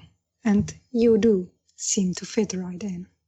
And you see a little bit of a challenge as he says this and looks around, being very comfortable there.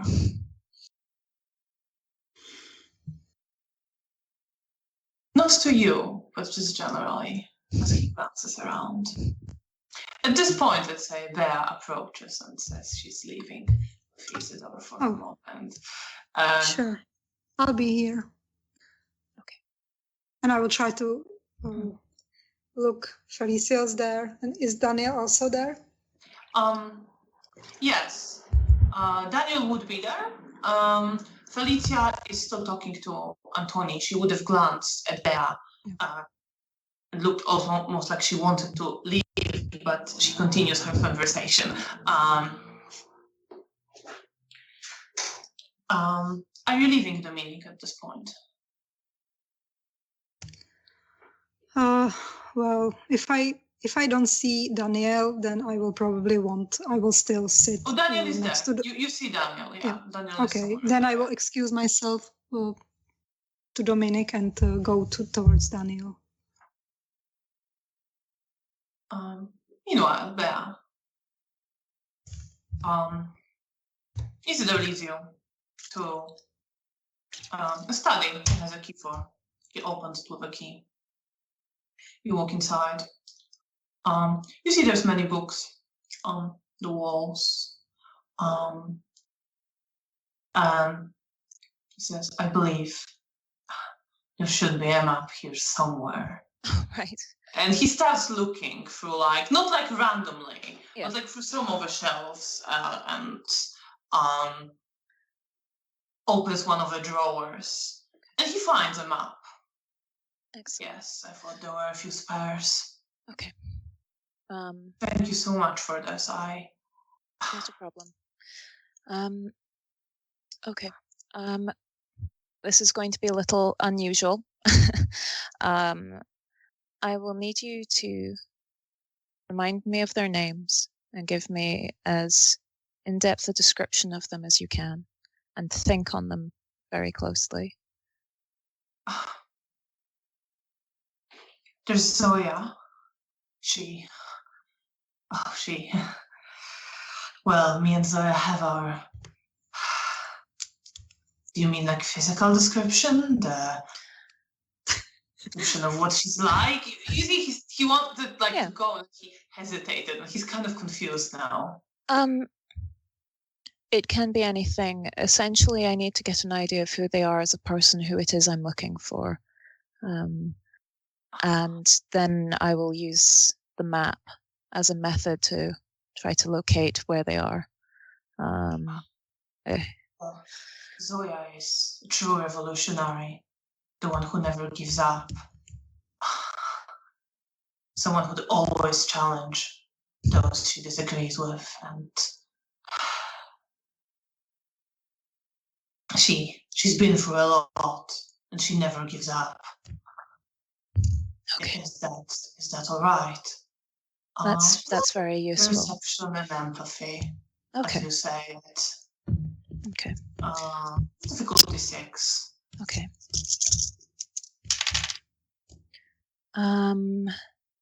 Does insightful apply? Yes. Okay. 1, 2, 3, 4. That is 5 successes. 5 successes. So he talks about Zoya. You see that there's both admiration there, and certain unease, almost like something about her makes him uncomfortable, but he would never say it. That's fine. I think that helps me build a picture. I also go back, open my journal, and find all the notes that I have about them, record that, and then think on that. And then I'm going to use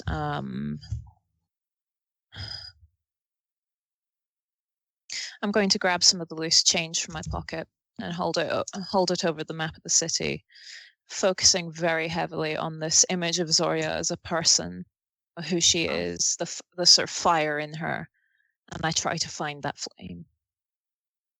And roll your perception and awareness.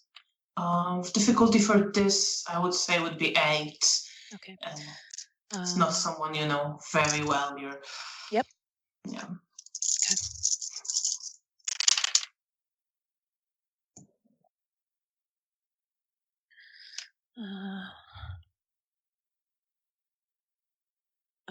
Sorry, just knock that. Does insightful help me here or not? I think not quite in here, maybe. Okay, that's absolutely fine. So that is 4 successes then. 4 successes. And you are dropping the coins, right? Yes, and then studying where they land. Right, so you're looking at the coins. and drop them over the map. Mhm. And some of them go scattered, but the few that you know are important. They land. First, they land in Łazienki Park, where you've last seen Zoya. And then they start rolling around the map, and they make their way through areas around it, and they go across the river. They go a little bit through Praga district, where you used to live. And this circle there for a while, and one of them circles there and falls there, and then another ones go to the other side of the river, towards the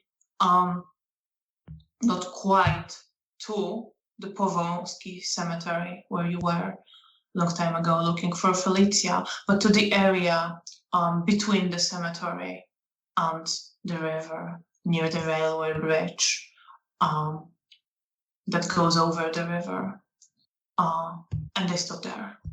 Okay. And you know that this is like the route she took, the place she's interested in, the place where she most recently was. Okay.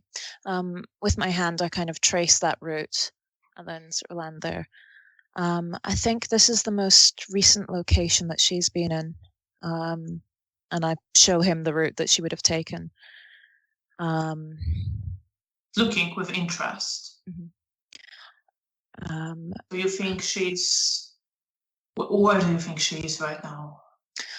At the moment, I think she's about here, and I gesture in that area. It would be a rough area. It's not going to be exact. What about the others? I would need to do this separately for each of them. Sorry, one moment, please. And I'm going to focus and try to use Eyes of Chaos to determine the state of his group, of the people that he cares about, of how they are doing. All right. The state of the group? The state of the group. Roll perception and occult. Okay. Of difficulty, so also 8 for this. Okay.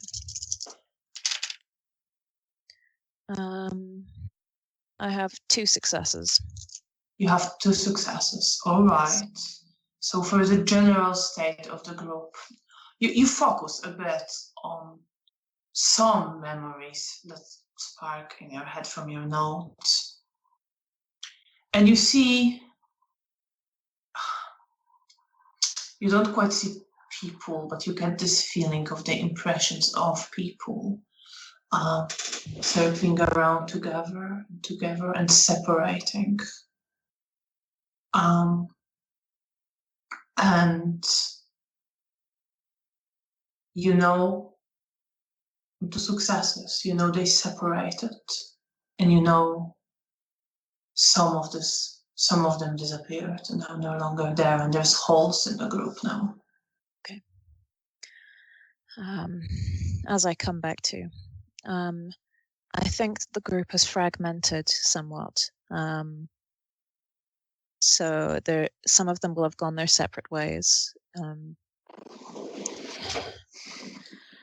I can try to get a read on each of them individually, but I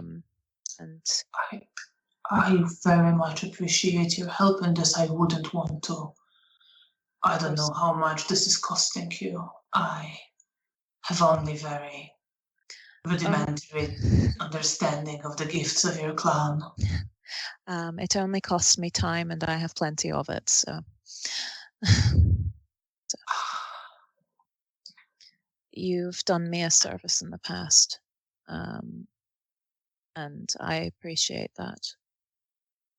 And I think that it's important for us to be safe and together. And I should hope that if something happened to my sister, you would help me locate her. Of course, you can count on my help in whatever you need. Thank you. And I will turn back to the map and start asking him for impressions of each members of the group and go through each of them, probably getting more tired as I go. Yes. There's two other more important ones. Okay. So when he talks about Wanda, he will tell you that she mostly kept to herself. She was very independent. She was very stubborn.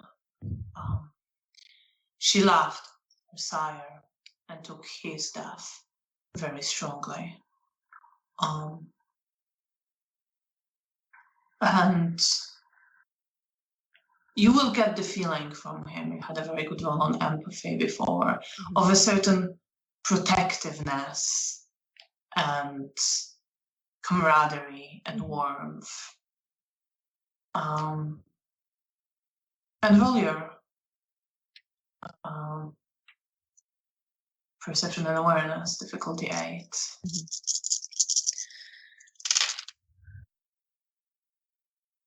Sorry, I've lost track.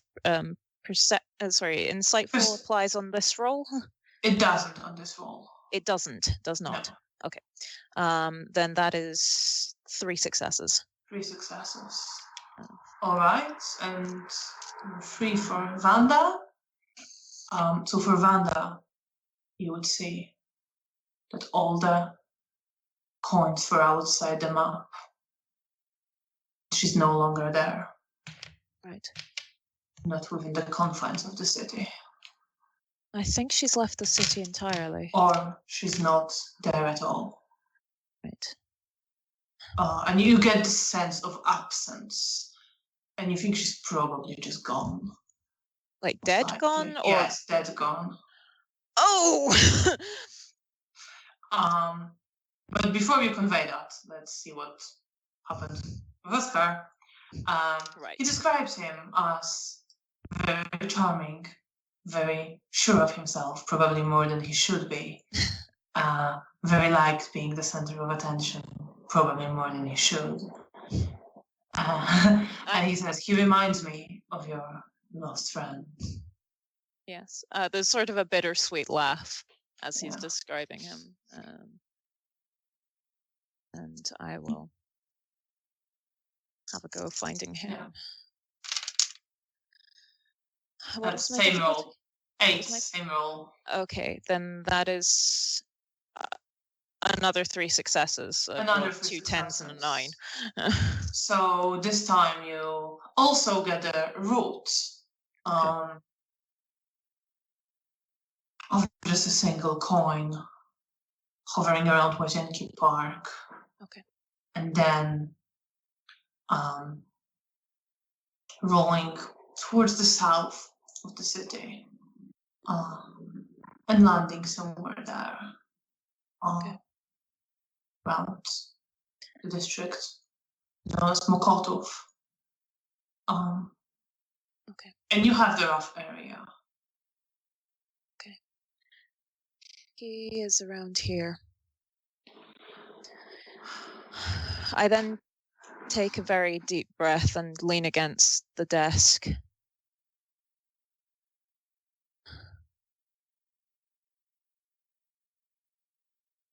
I'm sorry about Vanda.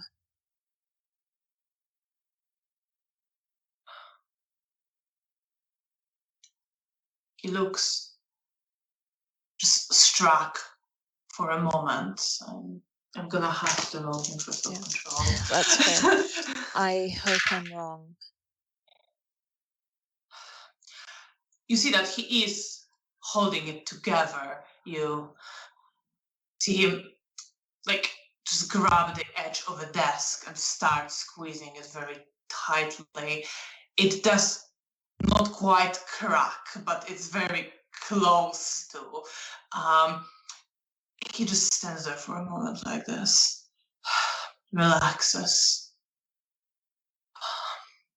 This power is not infallible. I could be wrong. But at the moment, I think she's gone. I'm sorry. Would be naive to expect everyone to survive.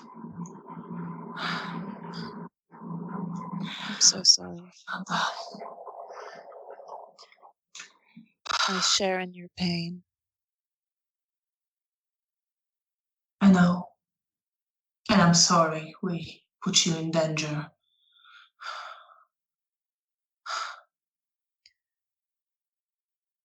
But I will. I'm sorry about Richard. I should have been there to protect you and your sisters. I should not have left. You could not have foreseen it. I And knew I would they were like watching us. I would like to use passion to calm him down. Roll charisma and empathy with difficulty 8.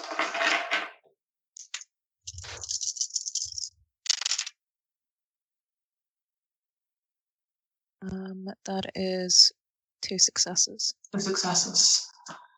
Do I roll for him, actually?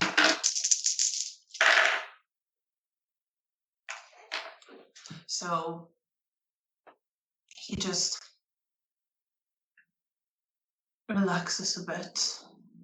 You could not have He foreseen. slumps onto the chair. And we will do everything we can to find your missing people. I should probably go look for them. Thank you so much for your help. Of course. And, well, if you ever need anything found, let me know. I'm not much use in a If you fight. need anything, Beatrice, let me know. I'll do my best to help you. Thank you. I really appreciate this. Of course. Find your people and bring them back safely.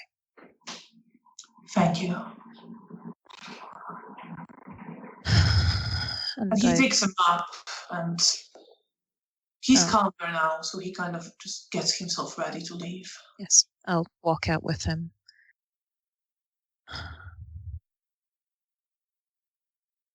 Take care. Meanwhile, Janina, you're approaching Daniel, who's sitting there on his own. Actually, he's not sitting there on his own. Actually, he's talking to Nastya, the Bruja you've met recently. I remember. The awkward The equally awkward Bruja. The awkward Bruja, yes. All right, and I will approach them and I will smile at Nastya and nod at Daniel, and I sit next to them. Nastya, hi. Is your friend feeling better? She seemed better. Yes, she's feeling very well. She's fine. I'm glad. I was worried. Thank you. Sorry, Nastya. Welcome to Clan Malkovian. Yes, we all worried for her, but she seemed very, very well. Let's hope it won't happen soon again. I hope so. I don't know much about what afflicts her clan. Yeah. Primogen explained a little bit to me. Well, I think it's hard to explain to everyone who's not from their clan. I'm sure I'm just glad to see she's better. But yes, that's what matters, that she's better. And we love her, and I'm sure everything's going to be all right. And I will look at Daniel. Daniel looks to you. How are you doing? Well, You have your important meeting. Do you want to go for a stroll? Oh no, it went well. No stroll needed, but we got ourselves a New Haven, and you're welcome to join us there. Wow, he looks like completely like, what the fuck? Sort of expression. You got a Haven from the Ventrue Primogen. Yes. Well, I guess great for you. Are you like working for him or something still? Well, I guess in a way. Well, and I will like ask Daniel to if we can have like a private conversation. Yeah, like somewhere. at this time around, Nastya sort of looks to you. Yeah. Without you even saying anything, she clearly Yes, picks but up on it and notices. oh yeah, but I You wouldn't clearly like my need some master. time. I will leave you to it. Thank you. But And I want to like go Yeah. away from the All right. from the lounge. And he just says, "Well, let's still go take a stroll, or we can go to your room that we Let's kind of go took just to over." our room because I still have to meet with Bea and Felicia, so I don't want to Let's go go outside. there. Yeah, and I will. And you head there. You get there, no problem. And I tell him everything that happened with the Primogen and how he offered us his blood and that Bea took it and I didn't. And that I don't think I'm going to accept it. Well, I fucking wouldn't. Yeah. Well. I mean, he said he won't be mad if I won't, so I won't do it because, I don't know, I don't mind working for him, but I don't want to make this extra Really? step. You don't mind working for some stuck-up Ventrue asshole? Well, right now he got us Haven, and yeah. I mean, it depends. Listen, on what. I just worry about the strings attached, you know. Yeah, I mean that's why I wanted to tell you and to ask your opinion about the blood he's offering. Because I don't know. Drink it, but no one's rushing to offer me any either. From what I'll tell you, here in the Camarilla, this is perfectly normal way of solidifying a relationship, making agreements, all that. Most of these fuckers are bloodbound, I guess. Yeah, but I don't want to. I don't mind working for them, but I still want to have my free will and to be able to decide myself. Perception and empathy.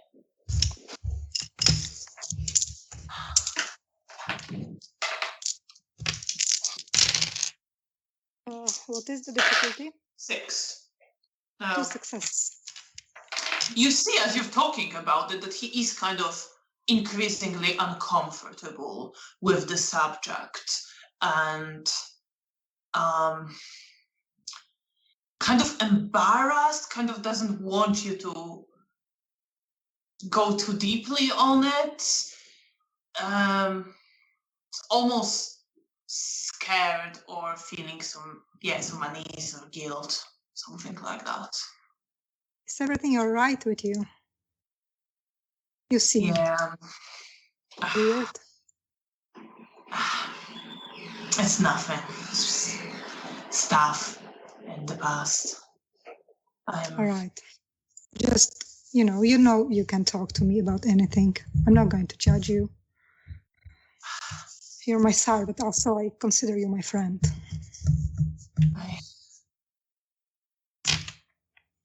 Yes, I consider you my friend as well, and I wouldn't.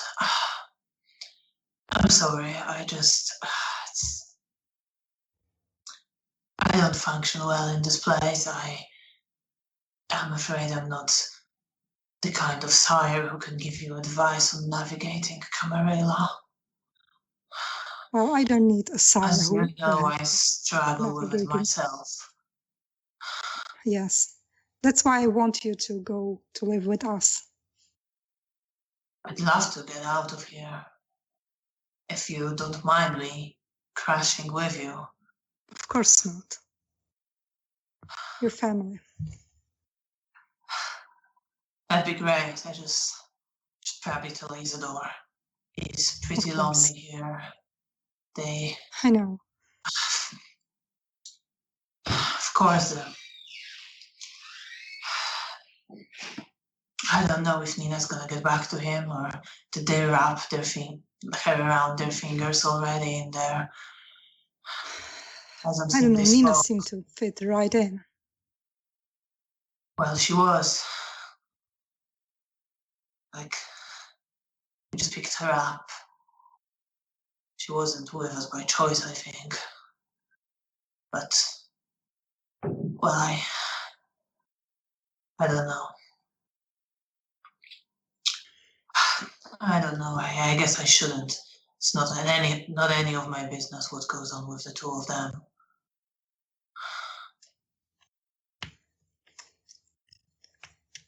Well, do what you think it's right. Maybe I should talk to her. Straight up, I can't fucking do it in the Elysium. Yeah, she seemed. Or do you think I can do it in the Elysium? How much can I blame on being a savage bruja? Let's not make them make fun of us more than they already do. They will anyway, you know. I know, but let's not give them more reasons. You know how I would like to. If Someone it was already told me that you like punch people in the faces when you like them or something. I assume it's, I don't know, some fucking bullshit they came up with to. Well, it wasn't my best moment. Was it actually happen? I thought they were just taking the piss. Well, the other Primogen was just being mean, and I said something behind his back, and I didn't realize that there was someone else listening. Oh yeah, Nina.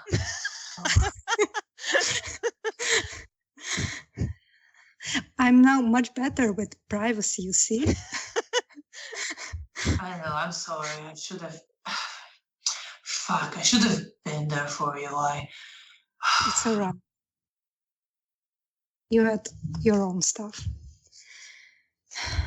I'm glad that you're here now, and I'm not going to let you leave. I will, you know, as much as I can. Now I will try to help with all of this and, well, I guess, I don't know, be a proper sire or something. Just don't turn into a Camarilla asshole, and you'll be fine. And I smiled at him. I don't think there's a chance of that, really. Couldn't fit into polite society in life. Why would I know, I'm just teasing you. Yeah. But yeah, like, if I'm unsure about something, you can ask, and there is a chance I might know. I hang out with all that navel-gazing society before.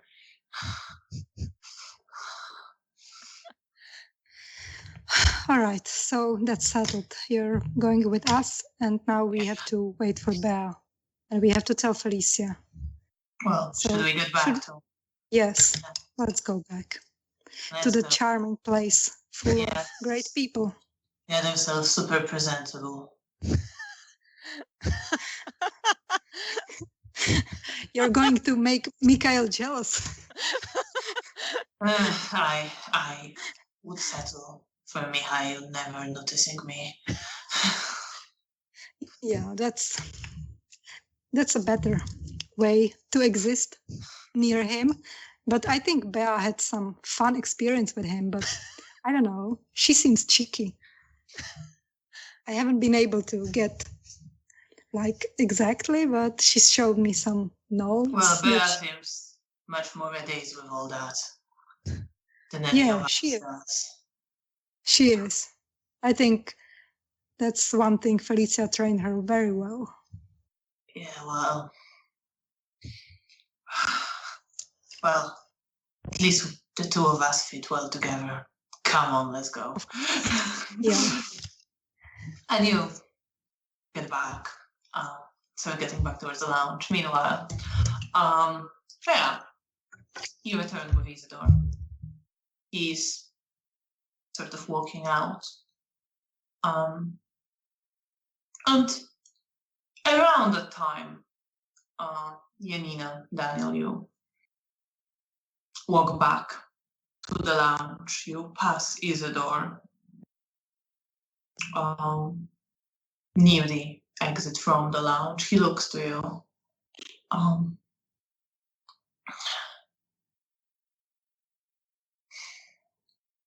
Janina, I am very sorry for your loss. Thank you. I wanted to talk with you in private when you have the time. I need to go right now. Sure. He looks to Daniel. I think I know where the others might be. Are you coming? And then Daniel looks to you and looks to him. It's like, Janina, I have to go. Of course, but maybe we can go too. I think we should. At least I should. I should go help you. And Isidore says, you are very welcome. I would appreciate your assistance. Of course. I'm just going to. You can be there. Yes, okay. You can be nearby. Yeah, absolutely. I think this is less my area of expertise, but I'll maybe catch Felicia up to speed on everything, and I'll see you back at the place. You mean place? Our place or our place? All right. All right. Fine. I was just wanted to make sure that we set up the right place. So fine. Okay. I'm caught up now. All right, Bea. So I'm going to go with Daniel and Isidore. I'm going to be safe, all right? That's We'll not take care Bea. of each other now. Yes.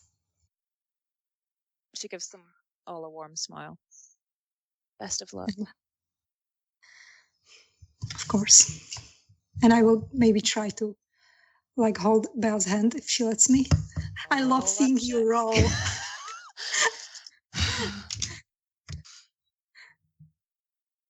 6. Okay. Well, I've rolled three successes and 1-1, so it's 2 successes. Yeah, it's fine. Bea's okay. I guess. I'll tolerate it. It's like a cat. Okay, I will hold her hand and just see you at our home. Take care. And I will leave with Daniel and Isidore. So you're leaving with them. Yes. And I'll head back into the lounge. You head back into the lounge. You are in the lounge. All right. I thought they were leaving out the door. So yeah. Well, they were sort of just in. Okay. Yeah. We're hovering in the doorway. Sort of, yes. We came. We saw. We want. Yeah, that's enough.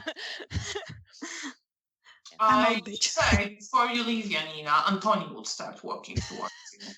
No. You're so popular. Do you want to ignore him, or do you want to just? Oh no! If I see him go towards me, I will stop. And I will just maybe gesture to Daniel and Isidore if they could wait for me. Isidore says, "Of course, we'll wait." And Antoni approaches you, say, Miss Shivak, I have some information from Leonard you might be interested in. Do you have some time to discuss the matter right now?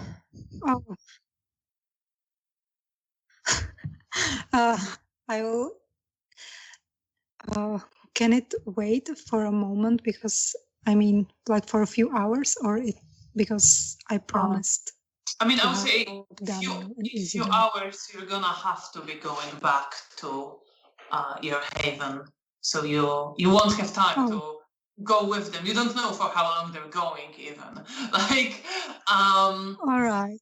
so you kind of have to pick one or the other. At least for now. I will probably go with Daniel and Isidore because I feel that it's my responsibility. Like, Leonard is also my responsibility, but that is not like a grave danger right now. I want to save those people that I put in danger. So what do you say? So I will excuse myself.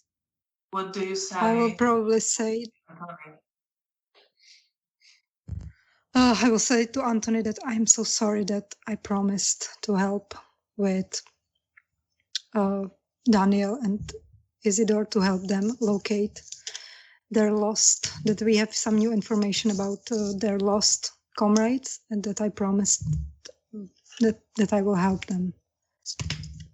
That if it's not like a matter of life and death, that I will come tomorrow's night. Well, it's not, but it is an important matter that needs to be resolved. All right. And I will Janina, maybe... I don't want to look around.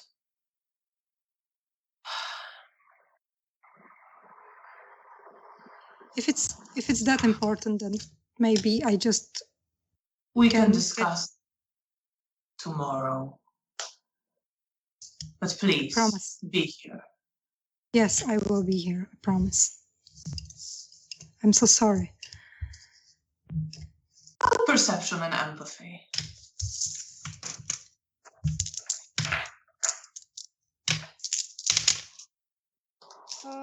I have one success. I have 1 9. 1 9. Is he? Actually, he wouldn't be hiding it that much. So you see that there is like some sympathy for you, and some kind of like he likes you, and that's why he's willing to wait. You don't see more than that. It's just a facade. Right. I excuse myself and I make myself a mental note to be here tomorrow night, no matter what, because I also want to help Leonard and to fulfill Mars' promise. And you leave with Daniel and Isidore.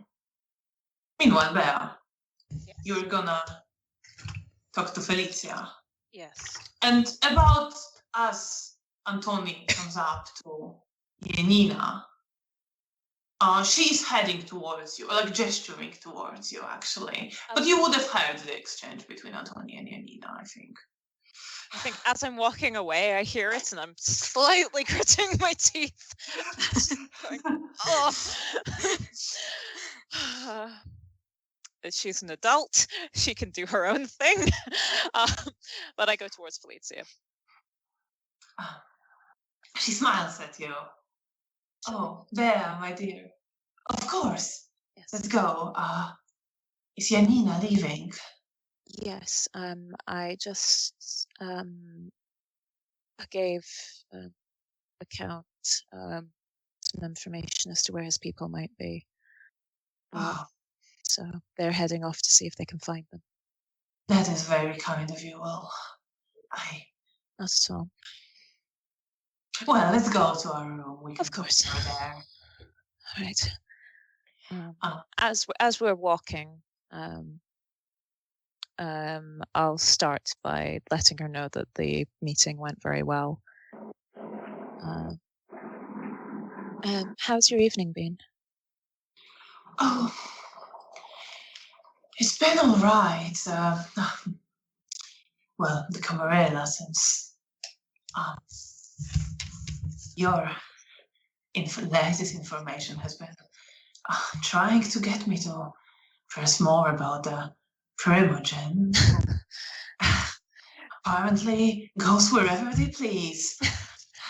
Yes, they appear to be A will unto their own, is that the phrase? Well, they're a curious individual, I must say. Always, well, I mean, I don't really know what to think about them, to be honest. They've always been different when I've met them. I quite like them. Well, of course, it's good that you have a good rapport with them. Yes. All right, well, you get to your room. Once we're inside. So our meeting with the Ventrue Primogen went very well. We were able to give him the rest of the information regarding the attacks and more information on the Sabbat proper, and also the latest information regarding Vladivar. And we now have a new haven. Oh, that's wonderful, my dear. Whereabouts? Is it around here? No, it's slightly across the bridge, and I'll describe the area that it's in. Oh, that's a lovely area, but that is quite far. Are you going to be there often? Yes, I think so. I was hoping you'd come with us. Oh, she smiles. I really want to. I'd love to. I just worry about the distance and looking for the Primogen and whatever else I might be expected to do. But I'd love to see it, and I'd love to stay with you as much as possible. Of course, you're always welcome there, Mother. And you're always welcome here. I think I will keep my room here, and we can take shelter here if we ever need to. Of course. I am very proud of you. Thank you, Mother. You've done very well. Yes. I've also agreed to continue working for him in the future, and he's offered his patronage. His patronage? Yes. That's wonderful. That's a very great honor, Bea. At this point, I start looking a little nervous. The next task he has given me, however, is I'm worried about it. There was something I was needing to tell you that I didn't get a chance to, or when I had time, I didn't have the headspace. So I'm sorry, I didn't mean to keep this from you. Oh no, you were very unwell, I understand. When I was with the Sabbat, Estera was there. She has joined them. She seems to believe in whatever mad cause they have. I worried that happened. Bruno had a feeling, and I had the feelings of my own.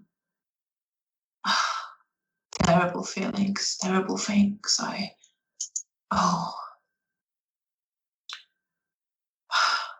You think she believes those things?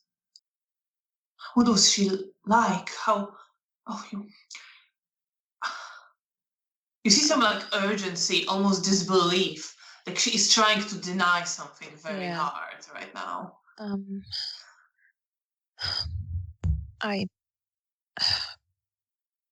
I can't quite recall at this moment, Mother. I understand, of course, my dear. I'm sorry, I just worry about her. Of course. One moment, I'll check my journal. I'll see if I have anything. And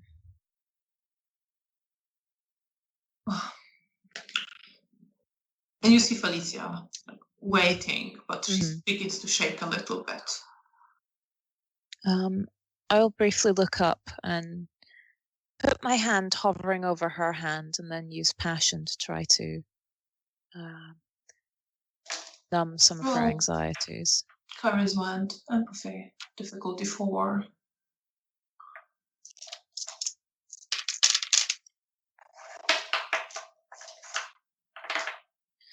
That is 2 successes. 2 successes. She calms down a bit. Thank you, my dear. Of course, Mother. I'm sorry I became so agitated. I just... it's this feeling when you worry something bad will happen and then you know that it has.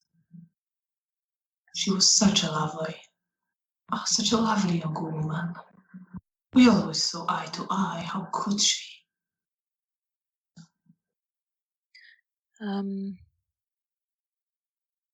I start reading out my notes. Mm.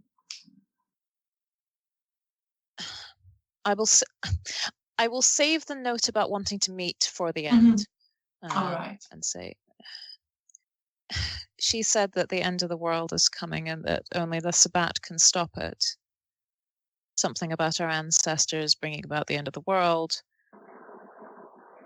She tried to resist them, but eventually was convinced to join them. Well, that all sounds like a load of nonsense. We must have done something to her head. We must help her.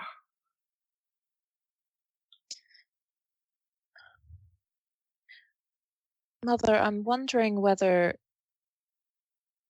this crusade that they're talking about, I'm wondering whether it has anything to do with the darkness that's coming.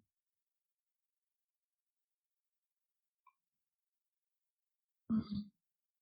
And this thing that's under the city, this thing that is older than the Malkavian Primogen. Well, there's lots of old things of our kind, and our Primogen is very old as well. And I know Sabbat has their theories about how they're on some holy quest, but it does seem like an excuse for all their savagery more than anything else. I'm not trying to say that the Sabbat is correct, but I'm wondering if there's a grain of truth in there. You got me worried there for a moment.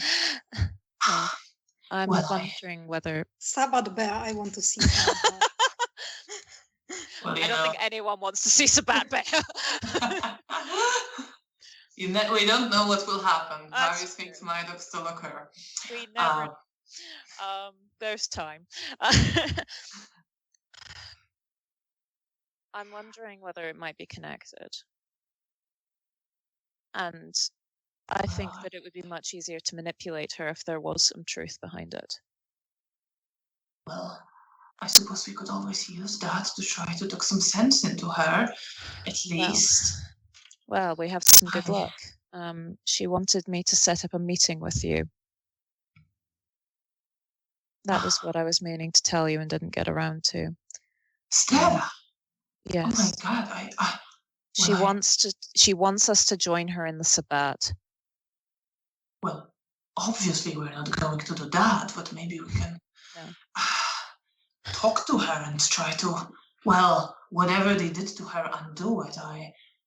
I must say I don't know about your theories. It might be Sabbat is something I never understood, but I don't know what these things you and this poor boy Leona had been seeing.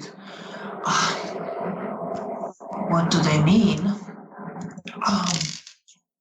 But I can't say yet, but it's a constant fear at this point. It's everything that I see these days has the darkness lingering in it, and it feels like it's creeping up on us. Well, might be to do with the Sabbat itself as well. It's difficult to discern those things sometimes, unfortunately. There's something else I need to tell you, Mother. The job that I have from the Ventrue Primogen, it relates to this. He wants you to go to that meeting. Well,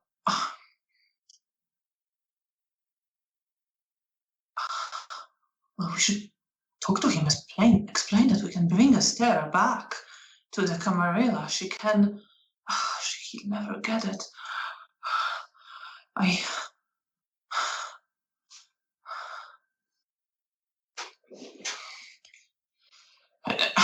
We can certainly discuss it with Cornelia, I think. She might have more information on the job if the Primogen is too busy to see us, but... What do you think he intends to do? I'm not, against putting a stake in her and keeping her somewhere until her head works straight again, but... Sorry, out of character, I forgot to make notes when speaking to the Ventrue Primogen. What was it exactly? He was being not very specific. Yes, but convey Esther's message to implying capturing / killing her. Setting up some sort of trap. To protect your sire. Yeah, could I lean more towards the capturing end when I'm describing it? Yes. Because I want her to be safe. Yes, you can. Okay. Then I will explain that I think he's looking to capture her. Having someone who has insider knowledge of more detail be helpful.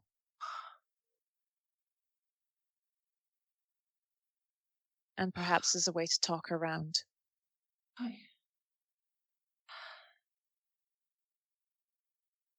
You're really moving up in the world. I did prepare you well. And she smiles at that. Yes, Mother. Well, I suppose we have no choice but to go through with it. It's our duty to the Camarilla. Yes, of course. I just hope I can't let them hurt her. She can still be. She was such a lovely young woman. How could she? How could she? And she is calmer still. Like your passion is still working. But she looks almost confused. Let's see.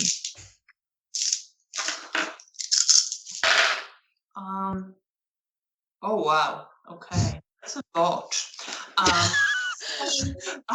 So she just starts kind of going. Well, I must protect her. She can't be on her own. She can't be left. She can't be left there. She's still such a young woman. And she almost seems like in a different world. Mother? Just repeating the words and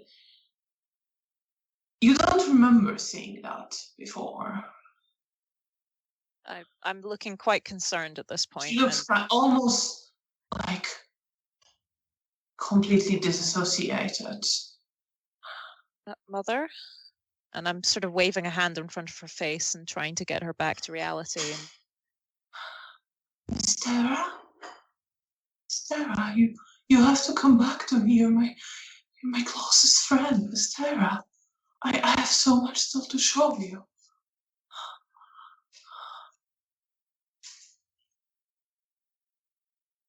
And she's calm, but something is really strange with her.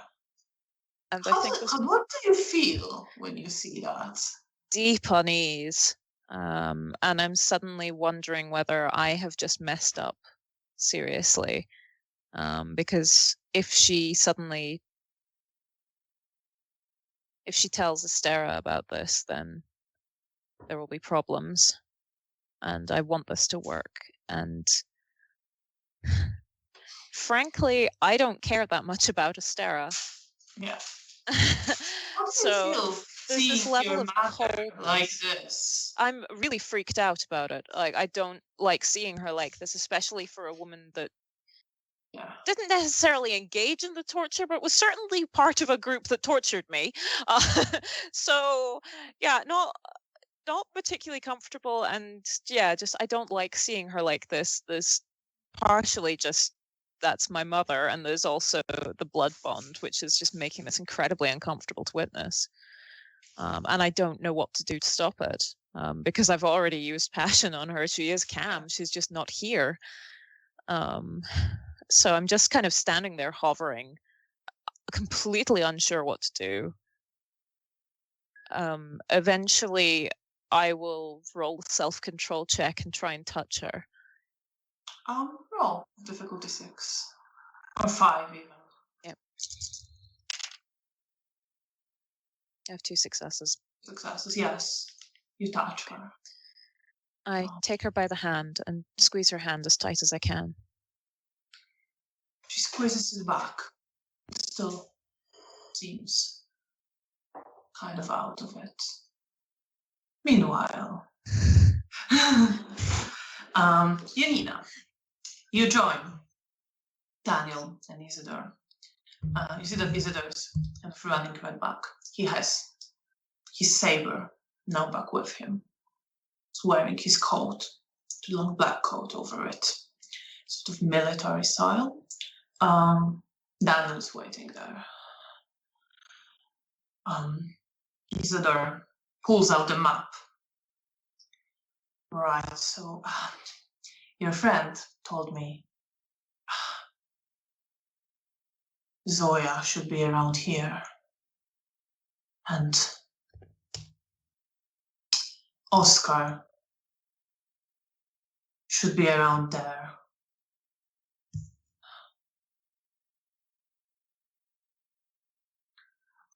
The places are similar distance, really. The one with Oscar is a bit further.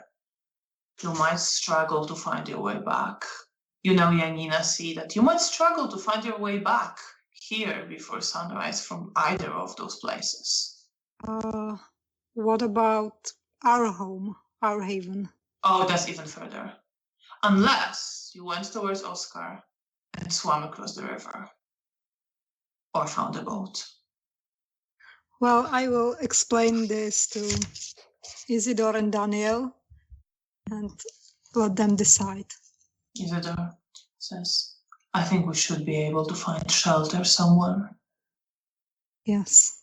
We can always, well, if it comes to worse, charm our way into some place, although I would hate to have to do that.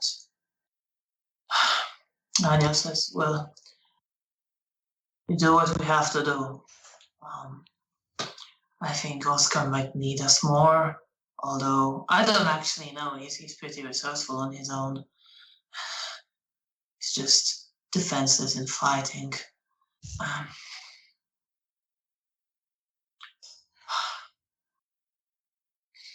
Well, it's your call, Isidore.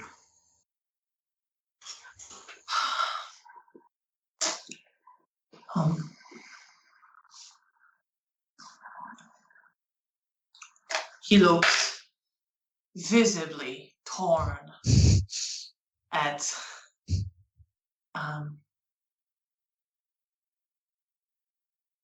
the map.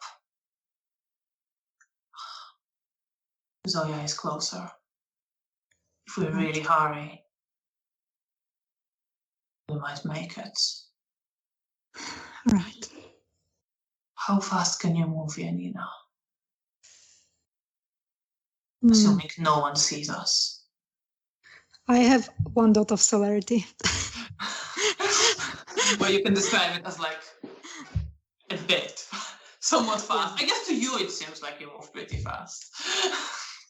Then I will say I move pretty fast if I want to. Well, I don't want to cause any problems for ourselves and the Camarilla. But let's hurry as much as we can. And be careful. Thank you both so much. before we leave, I will place my hand on Isidore's shoulder, and I will look at him, and I have to tell you something before we go. And I look at Daniel, and Daniel is kind of your call. I want to tell you that it was our fault that we were attacked. Me and Mara, we did something very stupid. And Looks to you. What do you... Excuse me, I'm not sure I am following. What do you mean? We contacted the person through the rats.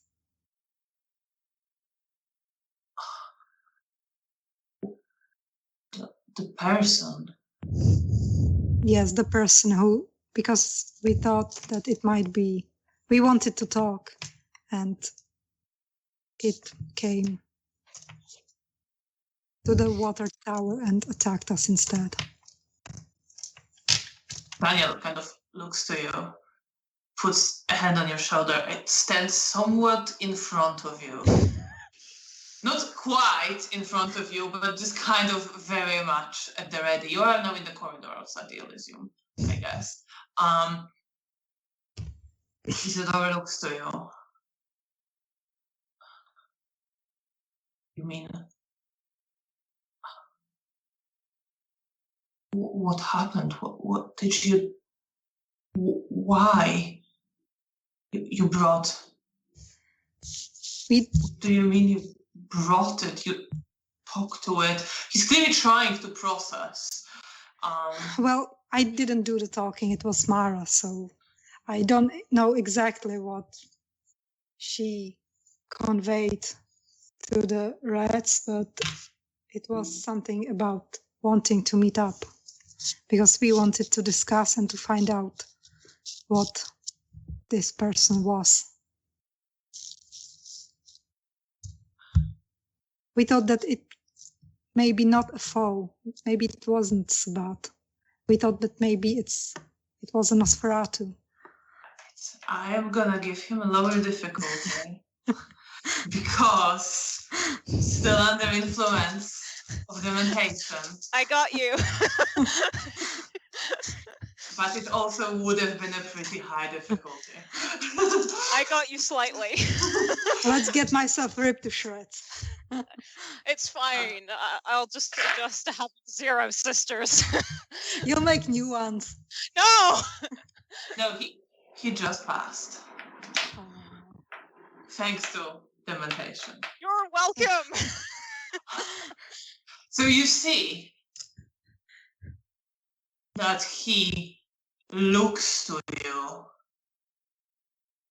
and something on his face just changes and he's staring right at you and you see this disgust and anger flash across his face and you see him just clutch his fists and Daniel kind of stretches his hand and Isidore, she's just a clueless neonate. She's my child. I'm really sorry. She didn't know, they didn't know any better. And Isidore is like, I know. And you hear the barely restrained fury in his voice. Roll perception and empathy, just to see how much you can see, actually. I have 6 and 8. 6 and 8 successes. He's not hiding anything at this point. You see, he is furious. He is almost about to lose it and jump at you, and you see the frustration underneath there, and you see the grief, the depth of grief and pain that is feeding into this anger. And he is controlling himself. It's almost like he is surprised he manages to hold it together, but he somehow does. And you see that is all fueled by pain and grief. And he looks to Daniel and looks to you, and I need to go. I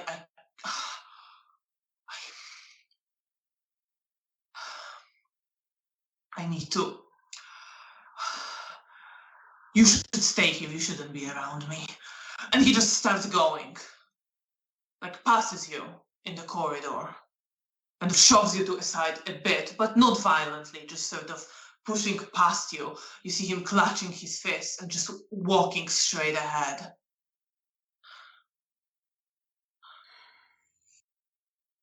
And Daniel I look at Daniel. I'm sorry. Go after him. Right. I'm sorry. Maybe you don't have to be sorry, but maybe I can help find Oscar if you two want to go and find what he will understand. But I want to You know how it is with us. If he doesn't want me around, then he will understand, Janina, and he puts a hand on your shoulder. You know, all of us, we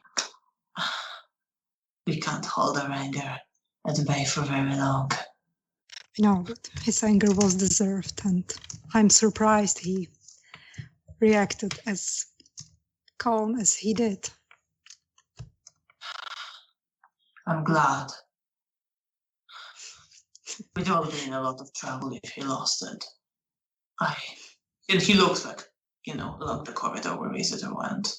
I should go. I owe him a lot. I should talk to him. Sure, go, and I wait here, and if you decide to go without me, then I will go towards Oscar. You're gonna go on your own? I think I could do it. It's fine. No, you shouldn't. That's a terrible idea. But I feel like I have to. I want to. Please don't. I'll go with him. We'll sort this out. I can't promise anything. Please, Janina. Please, I can't lose you. I have to go probably after him. say that I won't, but I will. Roll manipulation and subterfuge. That's the most Camarilla thing you've done all night. Roll manipulation and subterfuge. I'm so proud of you.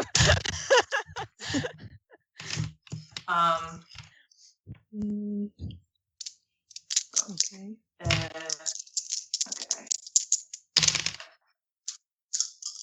I have 1 6, and I don't know what is the difficulty. 6. Difficulty is 6. Okay, I have 1 success. He's not convinced.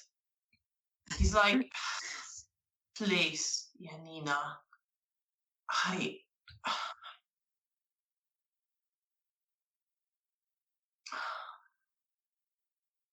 Just go after him.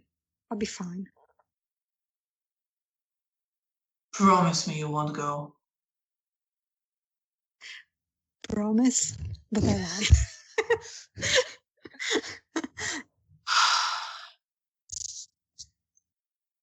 You know I have to do it. I feel like I have to do it. I'm sorry, Daniel. We'll find Oscar. You can't go off into the city on your own. At least tell somebody. At least take your sister. All right. Let's go. Let's find her. And he's like grabbing you by the arm and trying to. I assume by this time Felicia and Bea have left, and they would chaos see ensues. them pass somewhere. And he starts walking. He wants to like pull you towards the rooms at quite a brisk pace. Are you going to resist, or are you going to go? Well, if he wants to take me to Bea's room, then I'm not resisting. It's fine. He will take you to Bea's room, and just talk to her, please. I need to run. I will. Go after Isidore. I'll be all right, Please. Everything's fine. And he turns and runs along the corridor. Well, when he's gone, I will knock on Bea's room. Bea, you're sitting there with your mother, with Metatonic, and you're knocking at the door. I go to the door and sort of crack it open, like not letting them see my mother. Oh, Janina. Hi. Oh, it's thank me. God. Is everything all right? You should come in. All right. I let you. Can I see Felicia? You see Felicia, who is just sitting. Where are you? Did you broke your mother? I think I might have. What's wrong with her?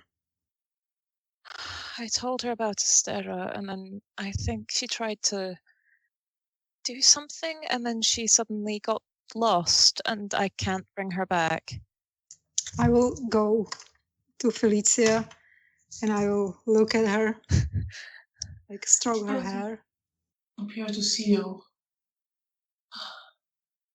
Where are you? How could you? I miss you so much.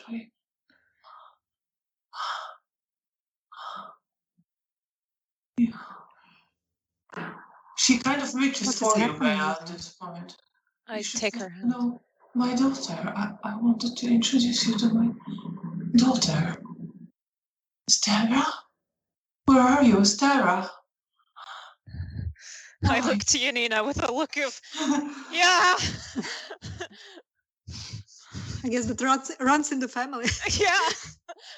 Yes, the family of Clan Malkavian. Yeah. I don't know what to do. Well, unfortunately, I don't either.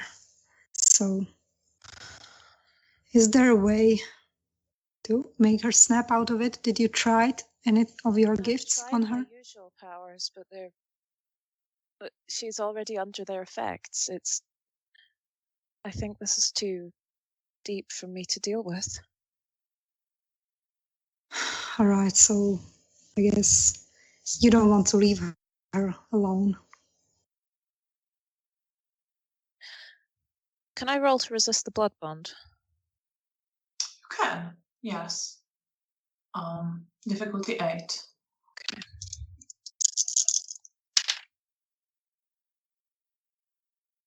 1 success. You can resist the blood bond. There's a sort of gritting of the teeth.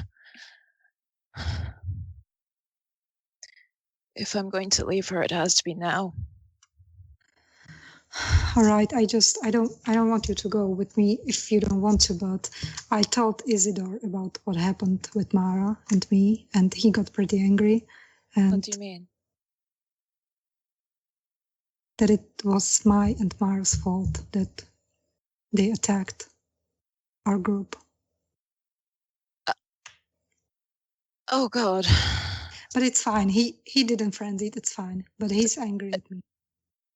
Zoria's dead. Oh my God. Vanda, sorry. Sorry. Yeah, it's fine. Vanda's dead. Oh no. Well, that was not. But I wanted to help them.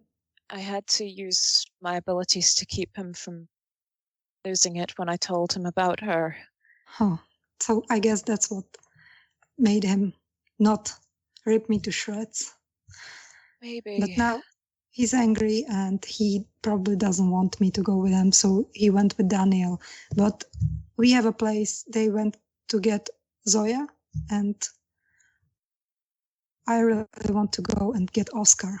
Mara tried to help him, and if you say that he's still alive, then I want to go help him. And I promised Daniel that I won't go alone. But I don't want you to, because maybe we will have to stay somewhere else overnight, because I don't know if we can make it back in time. And I don't know if you want to leave Felicia, like, especially since she's like this. I sit there weighing up the options for a moment. Also, at this point, it is very unlikely you will make it back. Like, if you maybe got there, grabbed him, but there is searching for him probably involved. So you'd be cutting it extremely close, but most likely would need to find a shelter somewhere else.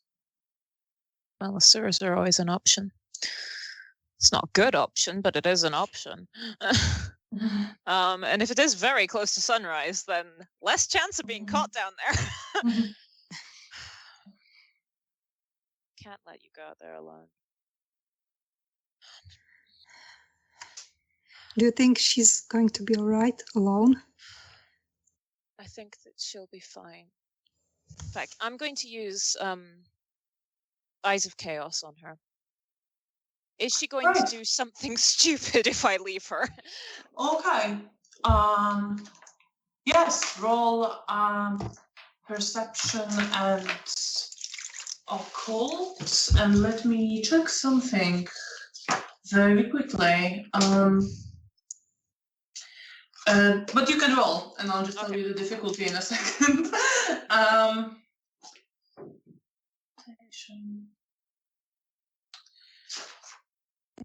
Yes.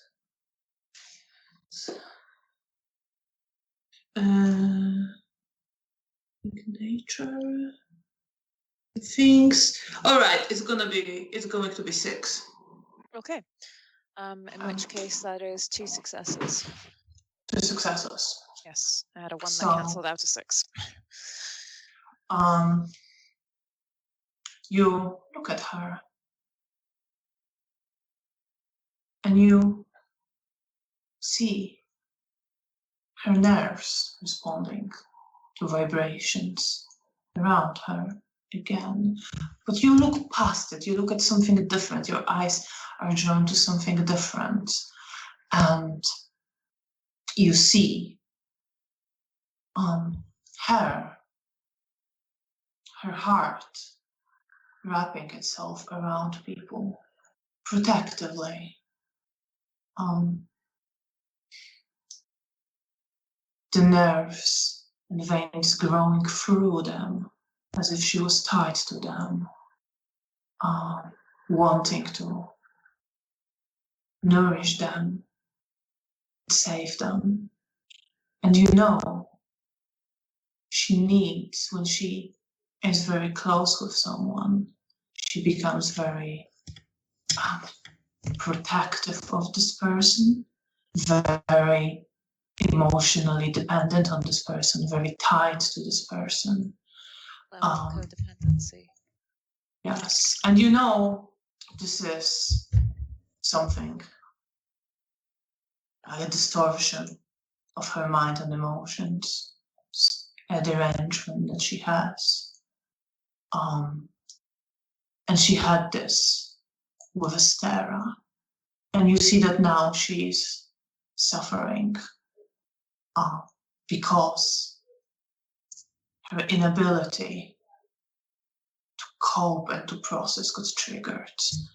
And it's a response to her need to be close to someone, to be in harmony with someone, to protect someone that's been disrupted.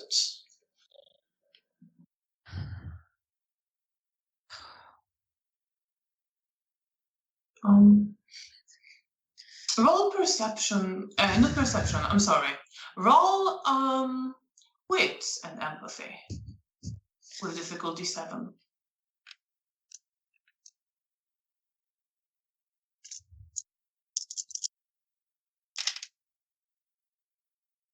One success. 1 success. I got a sense that if you were to stay with her for longer and soothe her with your presence, she will get back to her normal self. It will pass.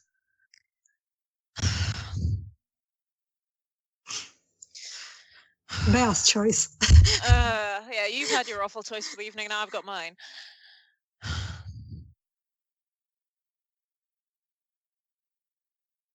I think I can bring her back.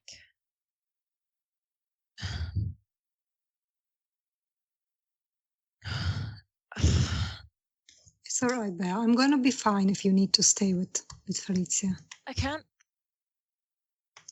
I promise I won't do anything dangerous. I'm just going to go there, pick him up. I give and her bring a him back. look. Janina, when in your life have you not done something dangerous?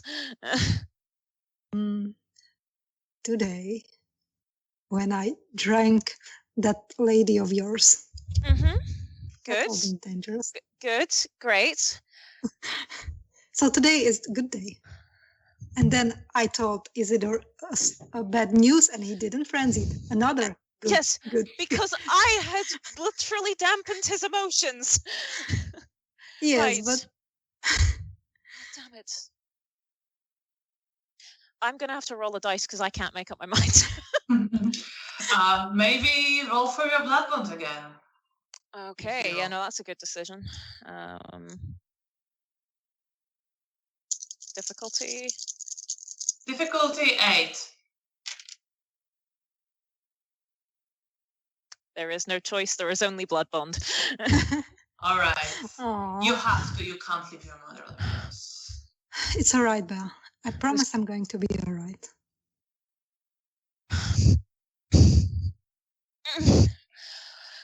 It's fine. Your mother needs you. I can't Make lose sure- you too. Don't worry, you won't lose me, I promise. All right? I'm going to be back tomorrow because I really don't think I'm going to make it tonight. So don't worry. Please don't worry about me.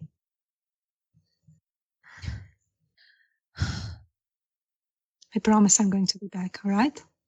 You better. I Or else will. I will find you, and if you are dead, I will haunt you. All right.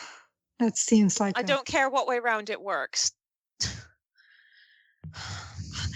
I don't want you to haunt me, so I promise I'm going to be back. I'm fine. You better be, you've promised. All right, but now I have to go, so maybe I will make it back. But don't panic if I don't. Wait till I'll look for signs for you. tomorrow's. All right. And I will try to lean in for a hug before I go. She lets me. I will try. One success. Success. And I kind of cling to you. And I will hold you very firmly. And then I will kiss you on the forehead. You better make it. It's going to be all right. And when I'm going, I will stroke Felicia on her head and say, you're going to be fine too. And I will leave. Sarah. And you leave. And you will stay with your mother. What are you feeling? What are you thinking? Burning rage and resentment that I cannot leave. I wouldn't say necessarily can't leave. I would say that you don't want to at this point. The thing is there is a part of me that genuinely doesn't want to. There's also a part of me that desperately does not want Janina to go by herself, but I know I can't bloody well talk her out of it. So it's this, I can't do anything, and this awareness that it's probably the blood bond since I've become more aware of it of late. And once Janina has been gone for a certain amount of time, is there anything in the room that's breakable? Probably there's something. There's some of the cosmetics you have. There's there would be something that's breakable. I'm not sure what you're looking for. Are you looking as mirror? I grab a mirror. I go into the bathroom and just slam my fist into the mirror. Well, that's bad luck. And I just stand there just slamming my fist into the mirror repeatedly. And there's this sort of scream of frustrated rage. And then I sit down on the edge of the bath or the shower. staring at the broken mirror with all the cracks. Yes, you cut your hand a bit. There's a little bit of your blood. Just dripping down the broken mirror.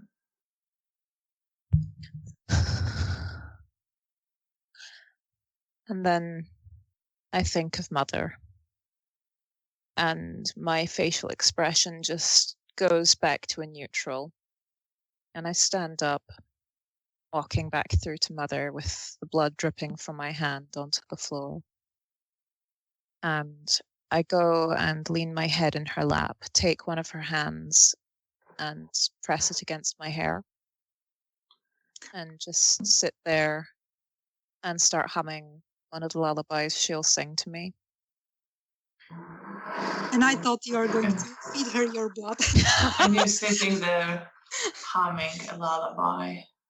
And she starts humming with you after a while, still very distant, but responding. Meanwhile, Janina, you're heading out of the room and out of Hotel Bristol to the place you only vaguely remember from the map.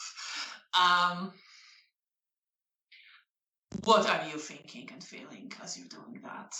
I feel that I don't really mind like going alone, because I feel like this is something I have to do because I feel very guilty, especially now since I know that Wanda is gone. And I really want to bring Oscar home to safety, not only because Mara tries to help him and like protect him, but also because I just feel guilty and I want to do something nice to countermeasure the mistake that we did. But I'm not like afraid. I feel like I don't expect, especially right now, I'm well fed and I feel good. Today was a good day. No mistakes happened yet. So I feel like confident is the right word that I'm feeling. And I'm trying to not do anything stupid, to just go there, try to find him and then bring him back. And you're heading out with confidence, start walking towards Mokotów, through the ruined city. And I think this is a good place to end for tonight. Thank you so much for playing. Thank you to everyone who has been watching. We really appreciate that you're still with us to continue this story as the coterie splits again. The spice has to happen. Of course. We will be taking a bit longer break over the holiday season so that we can all relax and go see our families wherever they are. And we will be back on the 4th of January in the new year. So we hope to see you again with us at the time. Have very good holidays, everyone, and Happy New Year from us here at the Lamias. And we will see you in the new year on 4th of January, same time, same place. Bye. Bye-bye. Happy New Year and happy holidays. Bye.